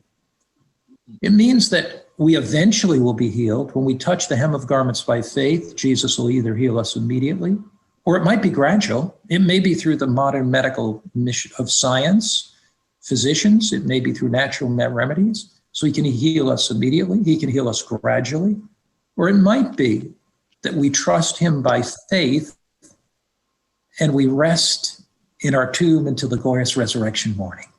But he knows what's best, and we can leave our lives with him. But I like what Jesus said here to this woman. He said, daughter. Just think of how much she must have felt. You know, she's not some old dirty woman with blood-stained garments and all sweaty and all the dust and dirt on her garments. No, she's not that. She's not, you unclean thing, daughter. Jesus speaks to you today, and he says, my daughter, your faith has made you well. You may have COVID-19, you may have cancer, you may have heart disease, you may have arthritis, you may have diabetes, but your faith has healed you inside. Your faith has given you a new peace. Your faith has given you a new sense of confidence in me. And trust your body with me. Do everything you can to live a healthful life. Eat the best possible diet. Don't be filling your bodies with junk that still destroys them. Live the best possible healthy life you can. Try to get adequate exercise. Drink adequate amounts of water. Get adequate amounts of rest. Yes, follow those 8 natural remedies. If there's some things in science that medical doctors can help you with, follow that. But Jesus says, look, trust me. Your faith is going to make you well. You're going to be healed inside. And according to my will, you can be healed outside. Now, don't misunderstand. It's always God's will to heal us. But the only issue is the timing. Will he heal us immediately? Will he heal us gradually? Or will he heal us in resurrection morning? See, it's always his will to heal. But he knows best the timing of that healing. And so here, this woman's faith had made her well. Now, it's very interesting. When you look at the word well there, that word well there is used over 100 times in the New Testament. And it's an interesting word because it's the exact same word. I think it's used 110 times in the New Testament, and 90 times it's salvation. It's not healing, but it's salvation. And here, Jesus is saying to this woman, your faith has saved you. And as an evidence of your salvation, I'm going to heal your physical disease. So the most important thing to Jesus was something beyond physical disease. It was this woman's soul. She was being saved for the kingdom of God. So if you have some affliction today, reach out in faith to Jesus. Ask him to heal you inside, and according to his will, heal you outside, because he is Lord, not only of every disaster, not only of the demons, not only of those, but he's Lord over every disease that may afflict our body. Now, Jesus is Lord over one more thing as well. He's Lord over death. Now, incidentally, did you notice in the first story that we read, Jesus says, peace, be still. In the second story that we read, Jesus said, go home and tell your friends great things the Lord has done for you. In the third story, if you look at verse 36, Jesus says here, go in peace. Verse 34, he tells this woman, go in peace. Now, what does he tell the ruler of the synagogue in chapter 5, verse 35? When he was still speaking, some came from the ruler of the synagogue's house who said, your daughter's dead. Why trouble? Oh, I don't understand. As soon as Jesus heard the word that was spoken, he said to the ruler of the synagogue, do not be afraid, only believe. It's very interesting. In each of these stories, you have good news. Jesus is saying, be at peace. Jesus is saying, don't fear. Jesus is saying, don't worry. When the disaster hits your life, don't fear. Be at peace. Jesus says, I'm the Lord of all. When you're tempted by the devil and you're harassed, Jesus says, don't fear. Be at peace. I'm Lord of all. When affliction touches your body and you have this sickness, Jesus says, don't fear. I am Lord over all.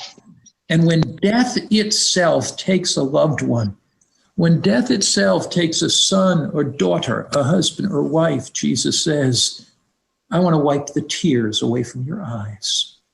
Do not fear, because that loved one is resting in my love and grace. And one day the earth will shake. One day the lightning will flash. One day, Jesus will descend down the clouds, and Jesus says, let not your heart be troubled. Let not your heart be troubled. You believe in God, believe also in me. In my Father's house are many mansions. If it were not so, I would have told you. I go to prepare a place for you. And if I go and prepare a place for you, Jesus said, I will come again. The Apostle Paul says in 1 Thessalonians chapter 4, the Lord himself will descend from heaven with a what? Shout. The shout of glory, the shout of victory, the shout of triumph. The Lord himself will descend from heaven with a shout. With the voice of the archangel, the trumpet of God, and the dead in Christ will rise first. And we which are alive and remain shall be caught up together to meet them in the clouds with the Lord. Here is the good news. What mountain are you climbing today? What valley are you walking through today? What darkness has engulfed your soul today? Jesus says to you at this moment, I am Lord of all. Amen. Will you say, Jesus, I'm going to give you my burdens. I'm going to give you my sorrows. I'm going to give you every temptation. Lord, I've been struggling at times on my own. I haven't yet crossed over to the other side. But today, I want to cross over to the other side. I want my heart to be filled with faith, my heart to be filled with peace, my heart to be filled with confidence in you, Lord, because I know that one day you're going to come. And one day the trials of life will be over. The sickness of life will be over. The suffering of life will be over. One day, Lord, I can live with you in heaven forever. In Jesus' name, amen. Let us pray. Amen. Father in heaven, how we thank you that through Jesus and by Jesus and because of Jesus, we can live with you forever and ever and ever, that you are Lord of all. Help us to trust you, have confidence in you as our living Savior who is Lord of all, Lord over every disaster, over every demon, over every disease, and over death itself. We place ourselves in your hands just now, in Jesus' name. Amen. Amen. Amen. Amen. Amen. Amen.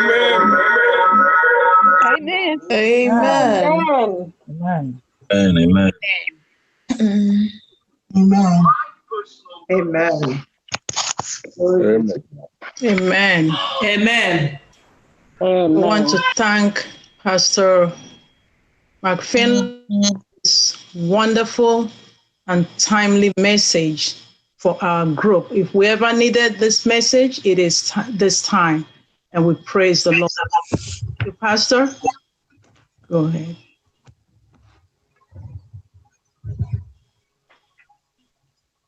Pastor.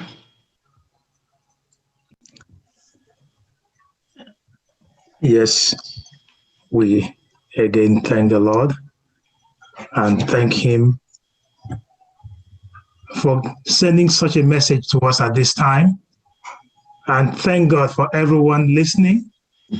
And we bless the Lord that he is right here. Know that this is a message that we all need, and we will continue to praise the Lord. Again, on behalf of Nasina, we extend our thanks and appreciation to Pastor Finley, and we will continue to pray that the Lord will continue to bless his ministry and bless us all, so that we will continue to look forward to that blessed day when this will be over and all of us will meet again. And if the Lord in his own mercy hastens the day, that all of us, the camp meeting will no longer.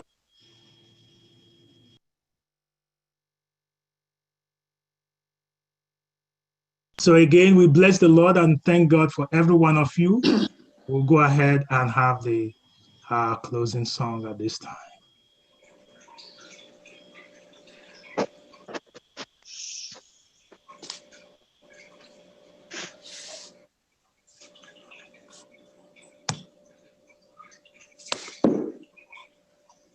Thank you once more. Thank you, Pastor Arondo. Thank you, everyone.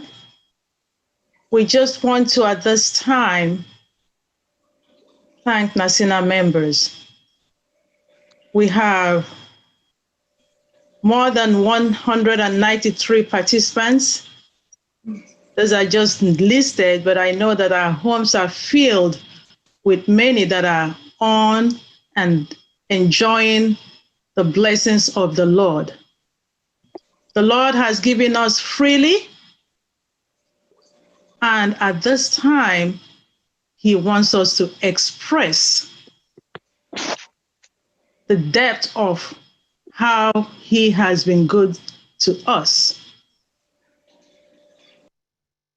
We have experienced His hands of mercy and blessings. We have seen how good God is.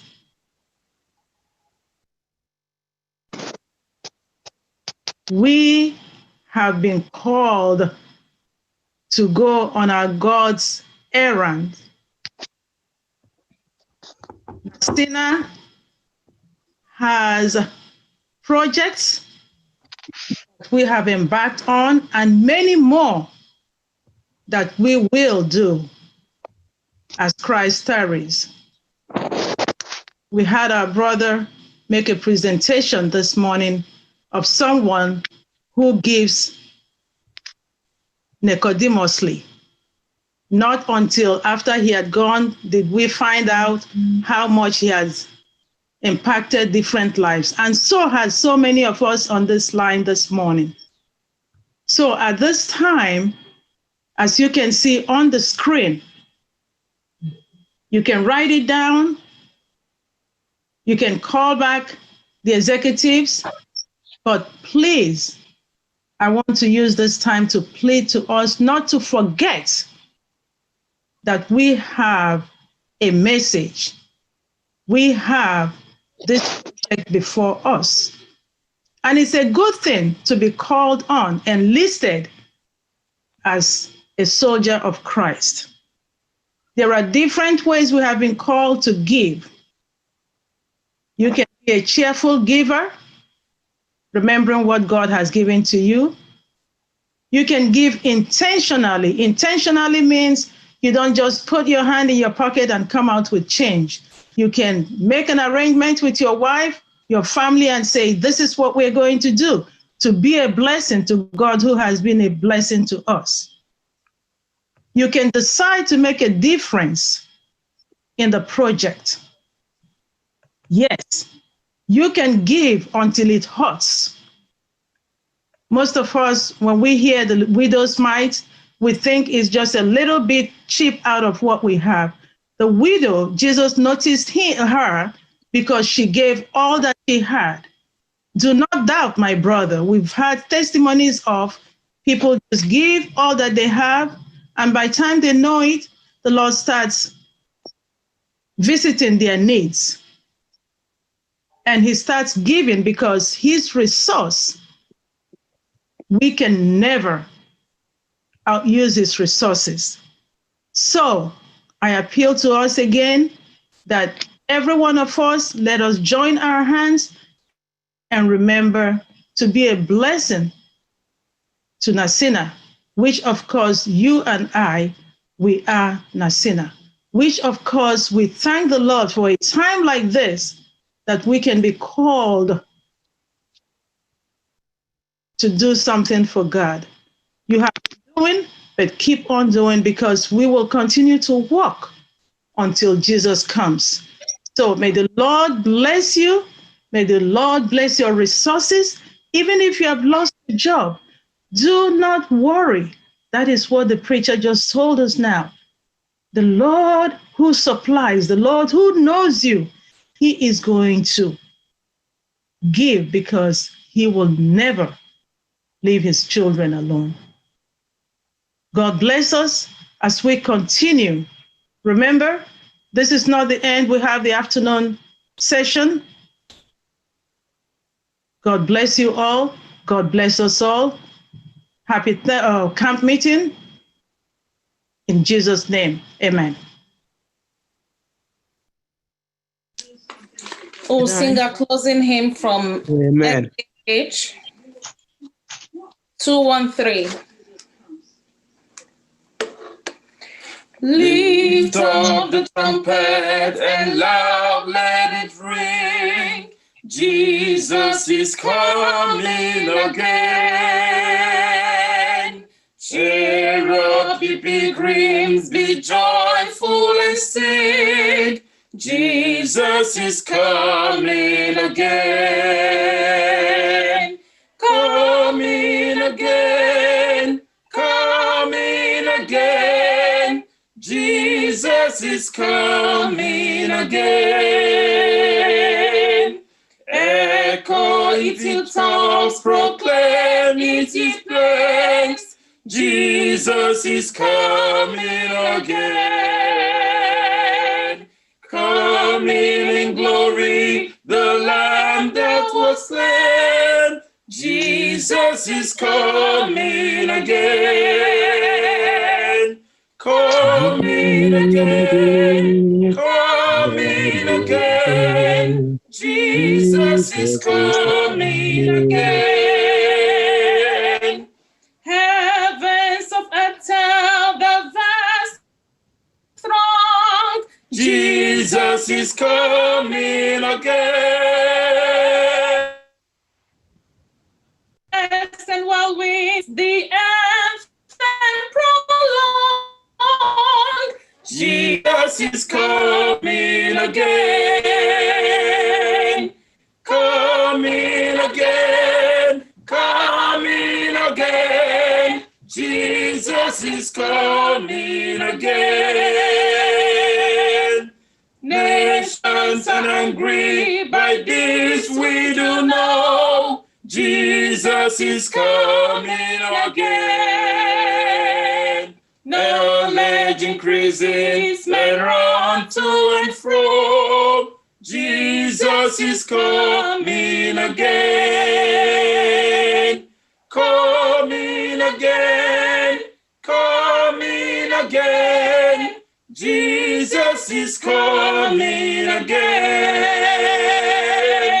Coming again. Coming again. Jesus is coming again. Amen. Amen. Amen. Amen.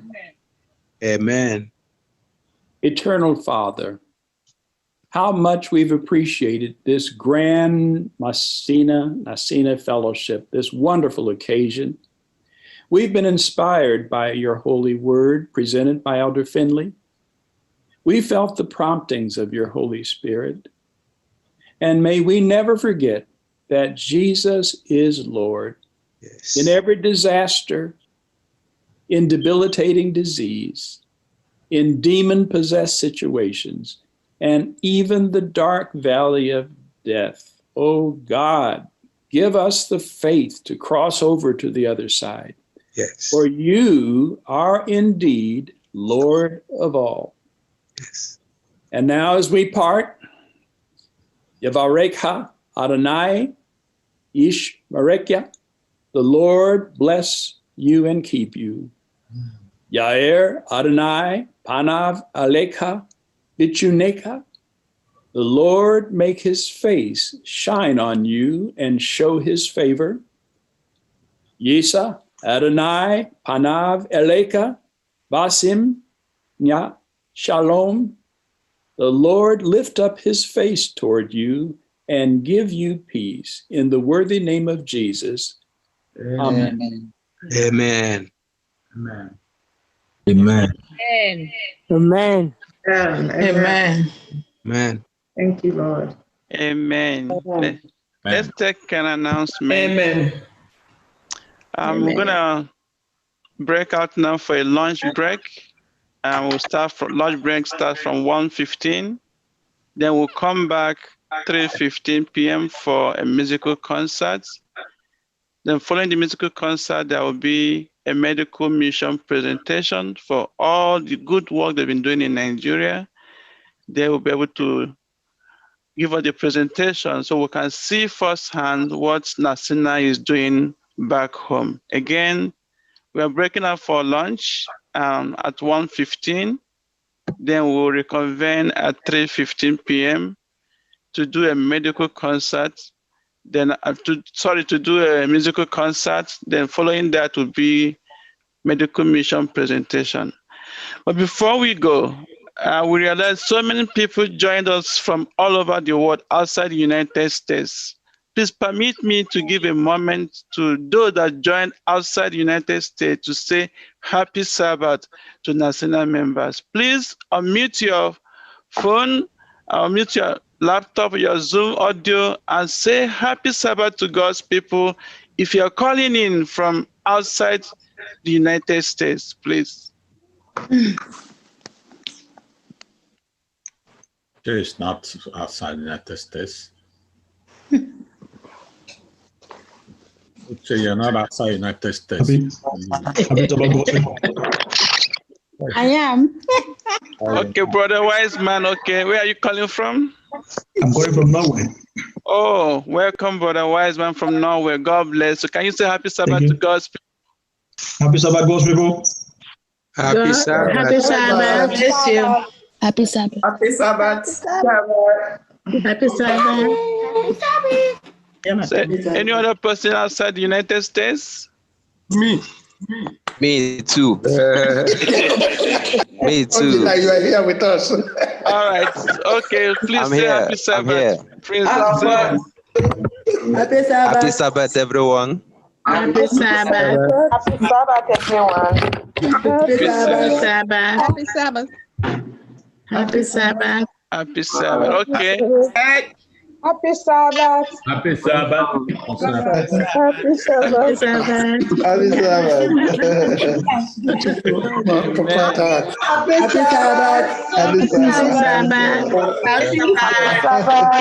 Sabbath. Happy Sabbath. Happy Sabbath. Happy Sabbath. Happy Sabbath. Happy Sabbath, everyone. Happy Sabbath.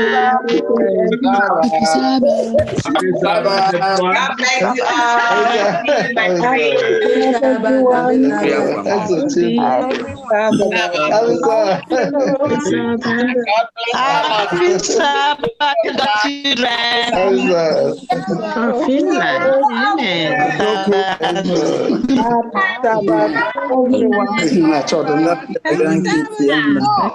Happy Sabbath. Enyoko. Enyoko, you know my mind. Good to see you. Long time no see you. Thank you for the message. Happy Sabbath. Happy Sabbath. Happy Sabbath. Happy Sabbath to you. Happy Sabbath to everyone. Happy Sabbath, everybody. Happy Sabbath. Happy Sabbath, everybody. Happy Sabbath. Happy Sabbath.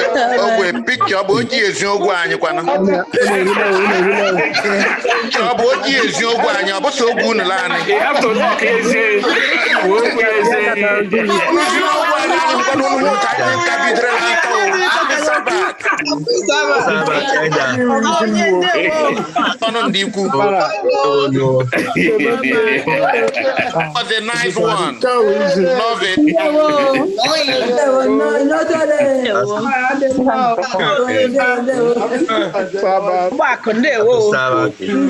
Happy Sabbath. Ndewo no unemela o Chukwu na yenu no.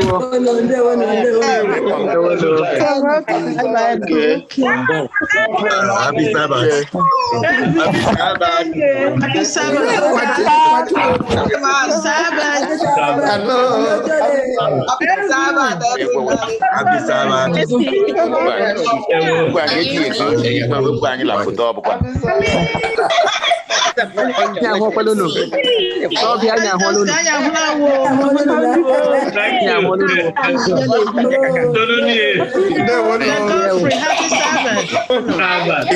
Hey, Dandico.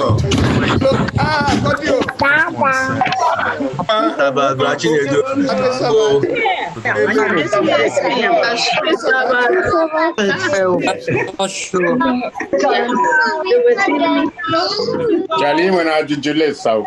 Happy Sabbath. Happy Sabbath, everybody. Happy Sabbath.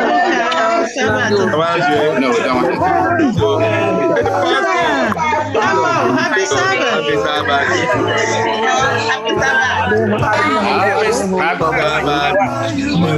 Happy Sabbath, everybody. Happy Sabbath.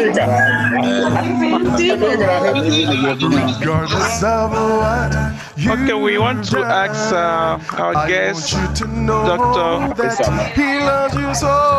Paul, to greet the children of God. Dr. Paul, please, if you're still on the line, please can you send Happy Sabbath. Regardless of what you have, Dr. Paul, he's always near,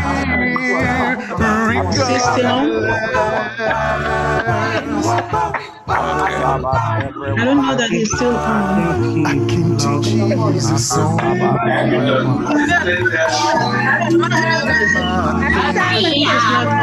It's not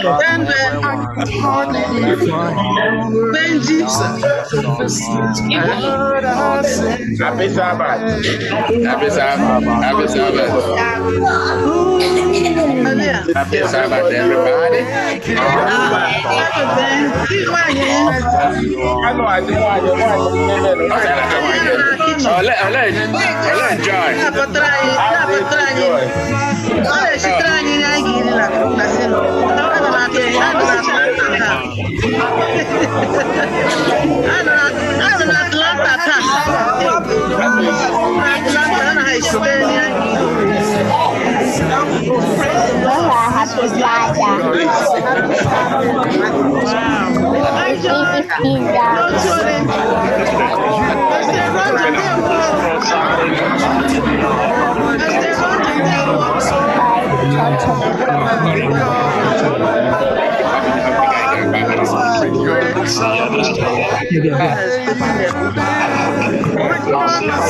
This is wonderful. Thank you. Camp meeting. Oh, look at them. Look at everybody. This is the Really, this is Amen. Sister Chidi, you see that? Yes. Happy Sabbath there. Oh, look at you even over there. Your plate is overflowing. Good Monday. Happy Sabbath. Nice to see everybody.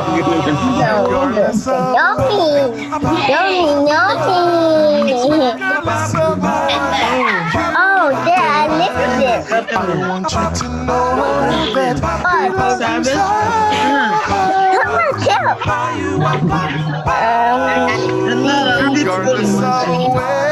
Nice to see you. Happy Sabbath from the Alcana family. Happy Sabbath. Okay, we have Dr. Bradley back. Listen to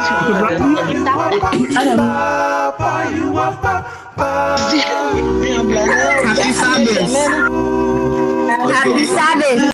Happy Sabbath. I would like to say Happy Sabbath to our brothers and sisters. Brother Brantley. Go ahead now, yes. Happy Sabbath, brothers and sisters. Thank you. To tell you that our son has changed his name. Oh, good to have It's now Ijindu Obasi. He just wants to be Igbo. Amen. Thank you. Amen to that. Amen. Amen. Thank you for a great occasion today. Thank you for being part of our community. We really appreciate your presence. Wonderful. Our pleasure. Amen. Dr. Bradley, you also want to tell about grandma? Huh? Dr. Bradley, you want to talk about Mama, it's good to see you, Mama. My grandmother. Oh, Joy.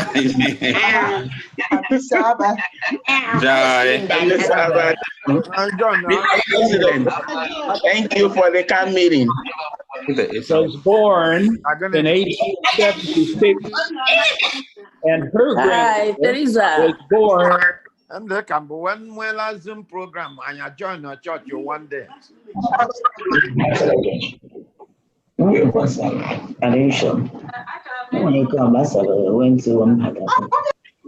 My wife said a couple of lists. Oh, Helen. Uncle Wanzo, happy Sabbath. I come for. No. Happy Sabbath. Okay, though.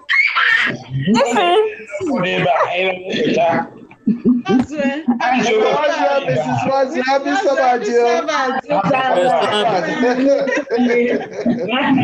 Sabbath. Happy Sabbath to Mali. Happy Sabbath.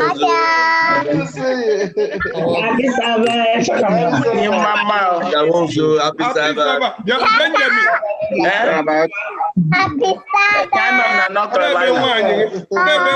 North Carolina.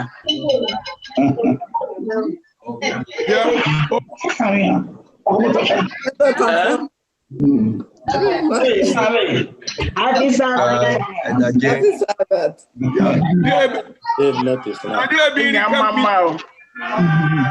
I'm a call later.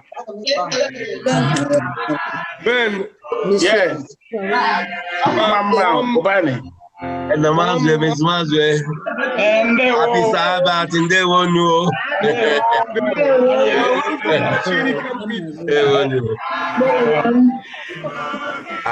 And the bunny. Mazio.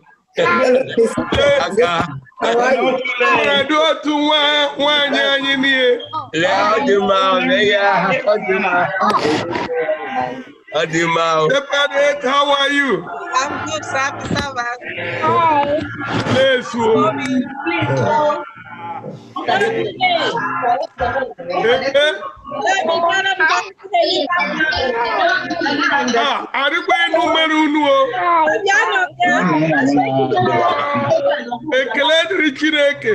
Amen.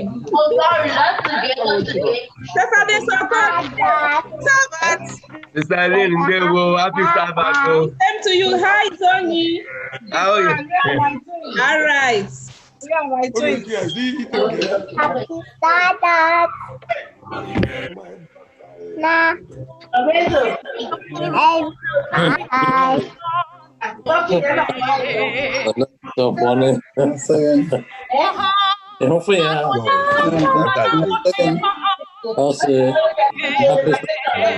Are you people coming home from communication? Thank God for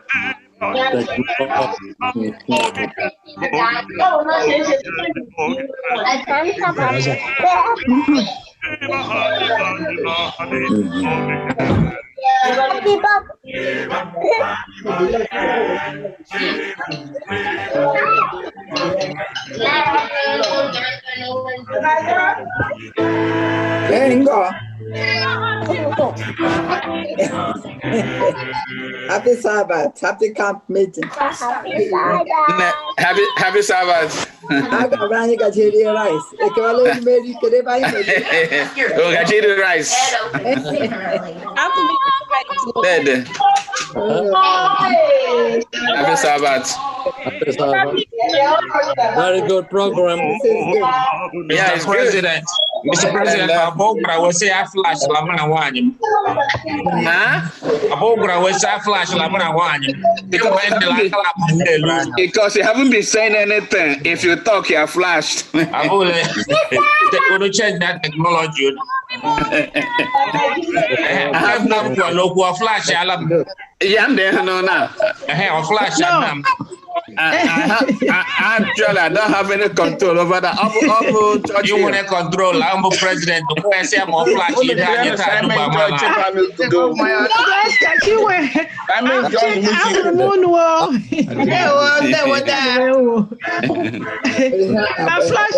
Flash if we have for mono. I'm discrimination. I have for mono. I hope I'm more women that. Where is Mama? I hope I'm more women. Where is Mama? Are there more women? Flash. I don't let them. Happy Sabbath. God bless you all.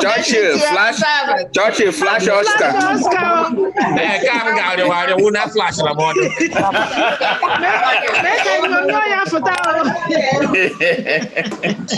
President, God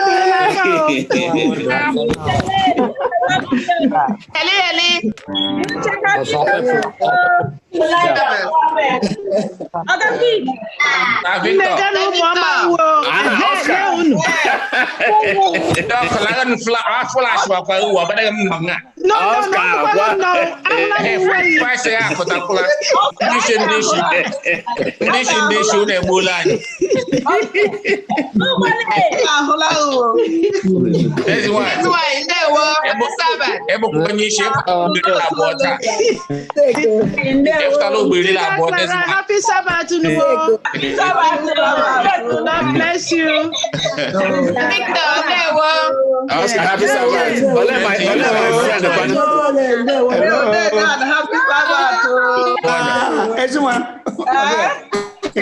Mrs. Akogu, happy Sabbath. No, fine, I'll give you pizza.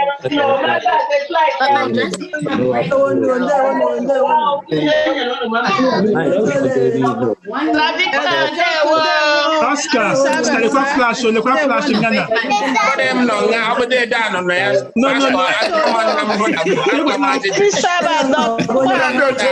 For you. Happy Sabbath. Pastor Momo, Mamma, flash in Ghana.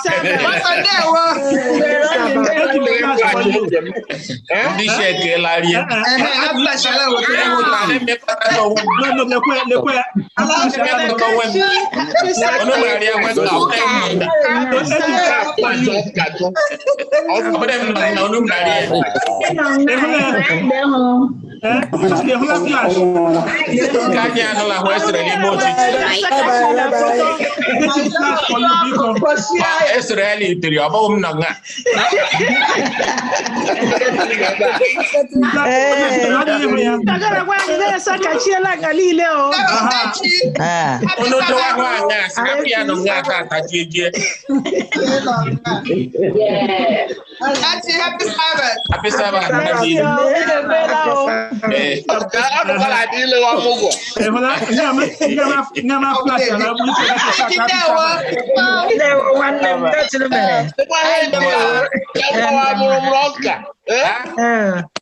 I am long of Tano. I am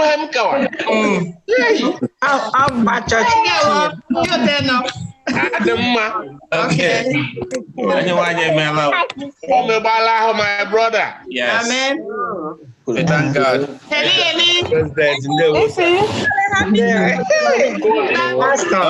Olufemi, Pastor. How are you? How you doing, Pastor? Good to see you. Good. I'm happy to see you, sir. Good to see you. Congratulations, sir.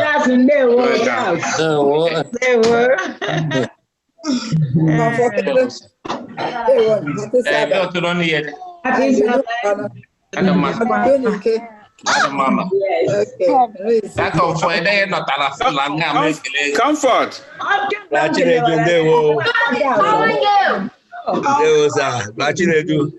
Mom, come with you.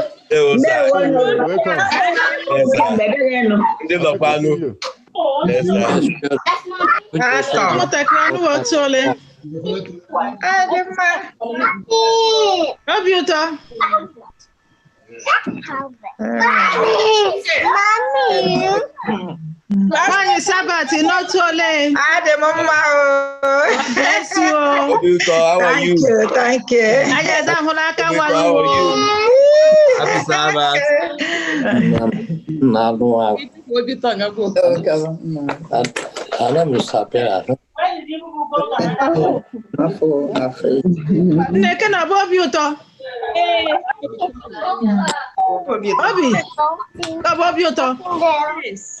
Hey, no. How are you? Good afternoon. Jane, happy Sabbath. Happy Sabbath, my woman. How is it? Umuni abala musoku. Comfort. That's I didn't want to Kimba. Daddy, what do you want to eat? Happy Sabbath. What do you want? Auntie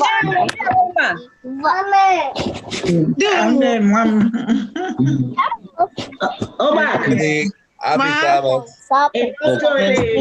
Admika, happy Sabbath. Happy Sabbath. We're so happy to see you. Yes, sir. Did they one of Okay, I'm so happy to see you. Happy to see you too. Happy Sabbath, man. Happy Sabbath.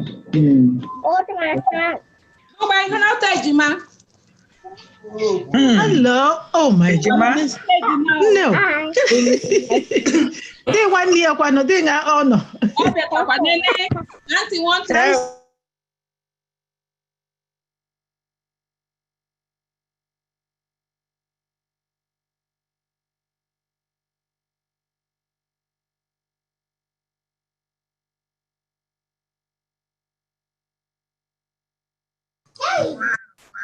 Okay.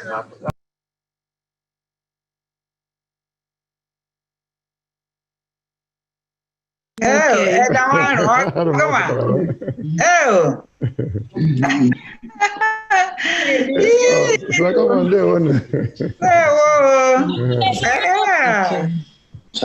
Awa hotel anya ho sarandeka. Good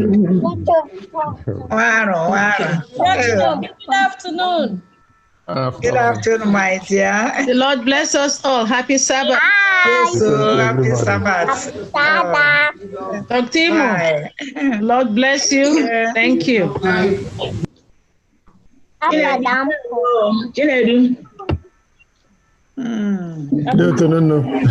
I don't mind. Welcome. Oh, no, like that. Well, I know about the Happy the written is coming at around 2:15, right? Around 10. Happy Sabbath, dear. 15 at around 10. Twins. Happy Sabbath. This is your Monday. Whoa. Hello. Yeah, 2:15.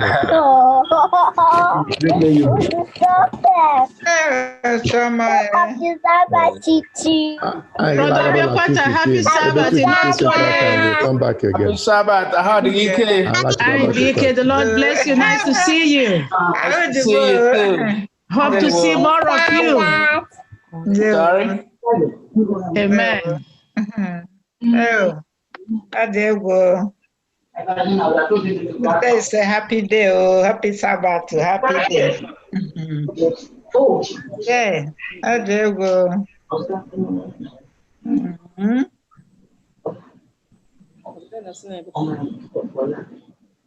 How many people don't enter people's houses? See, at the beginning, we just exchanged. I already paid that before she came here.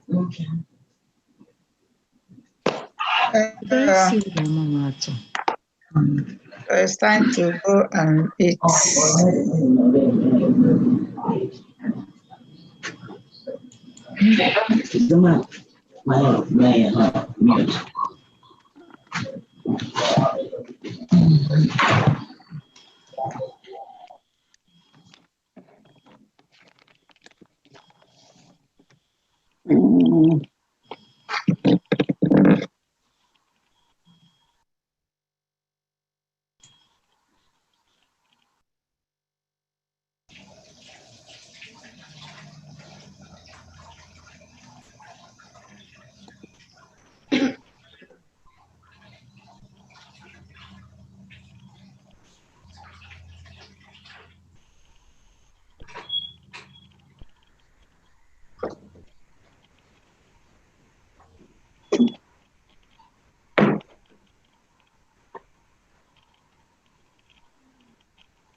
Right there. He has my name. Stop moving. Yeah. Charles. I don't have my name.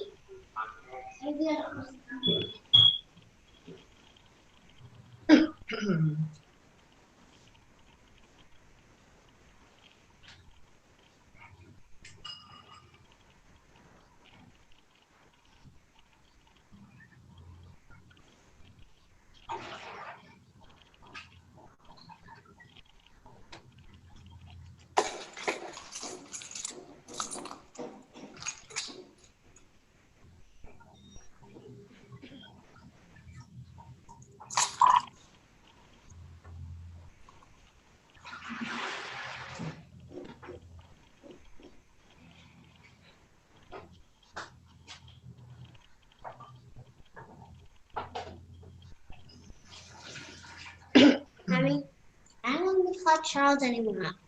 I want to be called Jelly now. You should always call me Jelly from now on. You hear that? Bye, Mommy. Message. Bye, Jelly.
The chick. Hey, one name. I did, Mela. You to one. I am there one name. I don't know who to go born. I know, I've got a friend. About that for. In my way to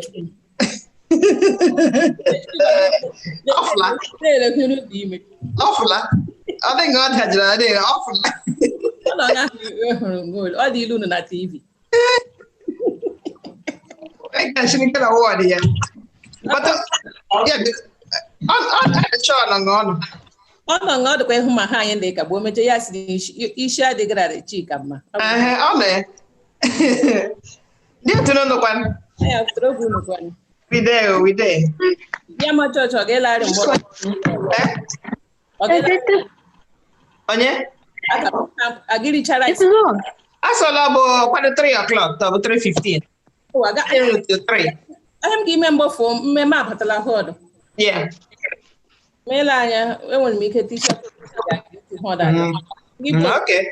I would have seen you that long time. I got a rice, I can't put the money. So what? So why they? My grace, Mazi.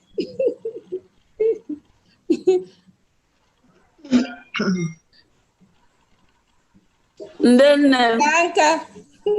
Camera, and not so late. I did more. You went up for him not to talk.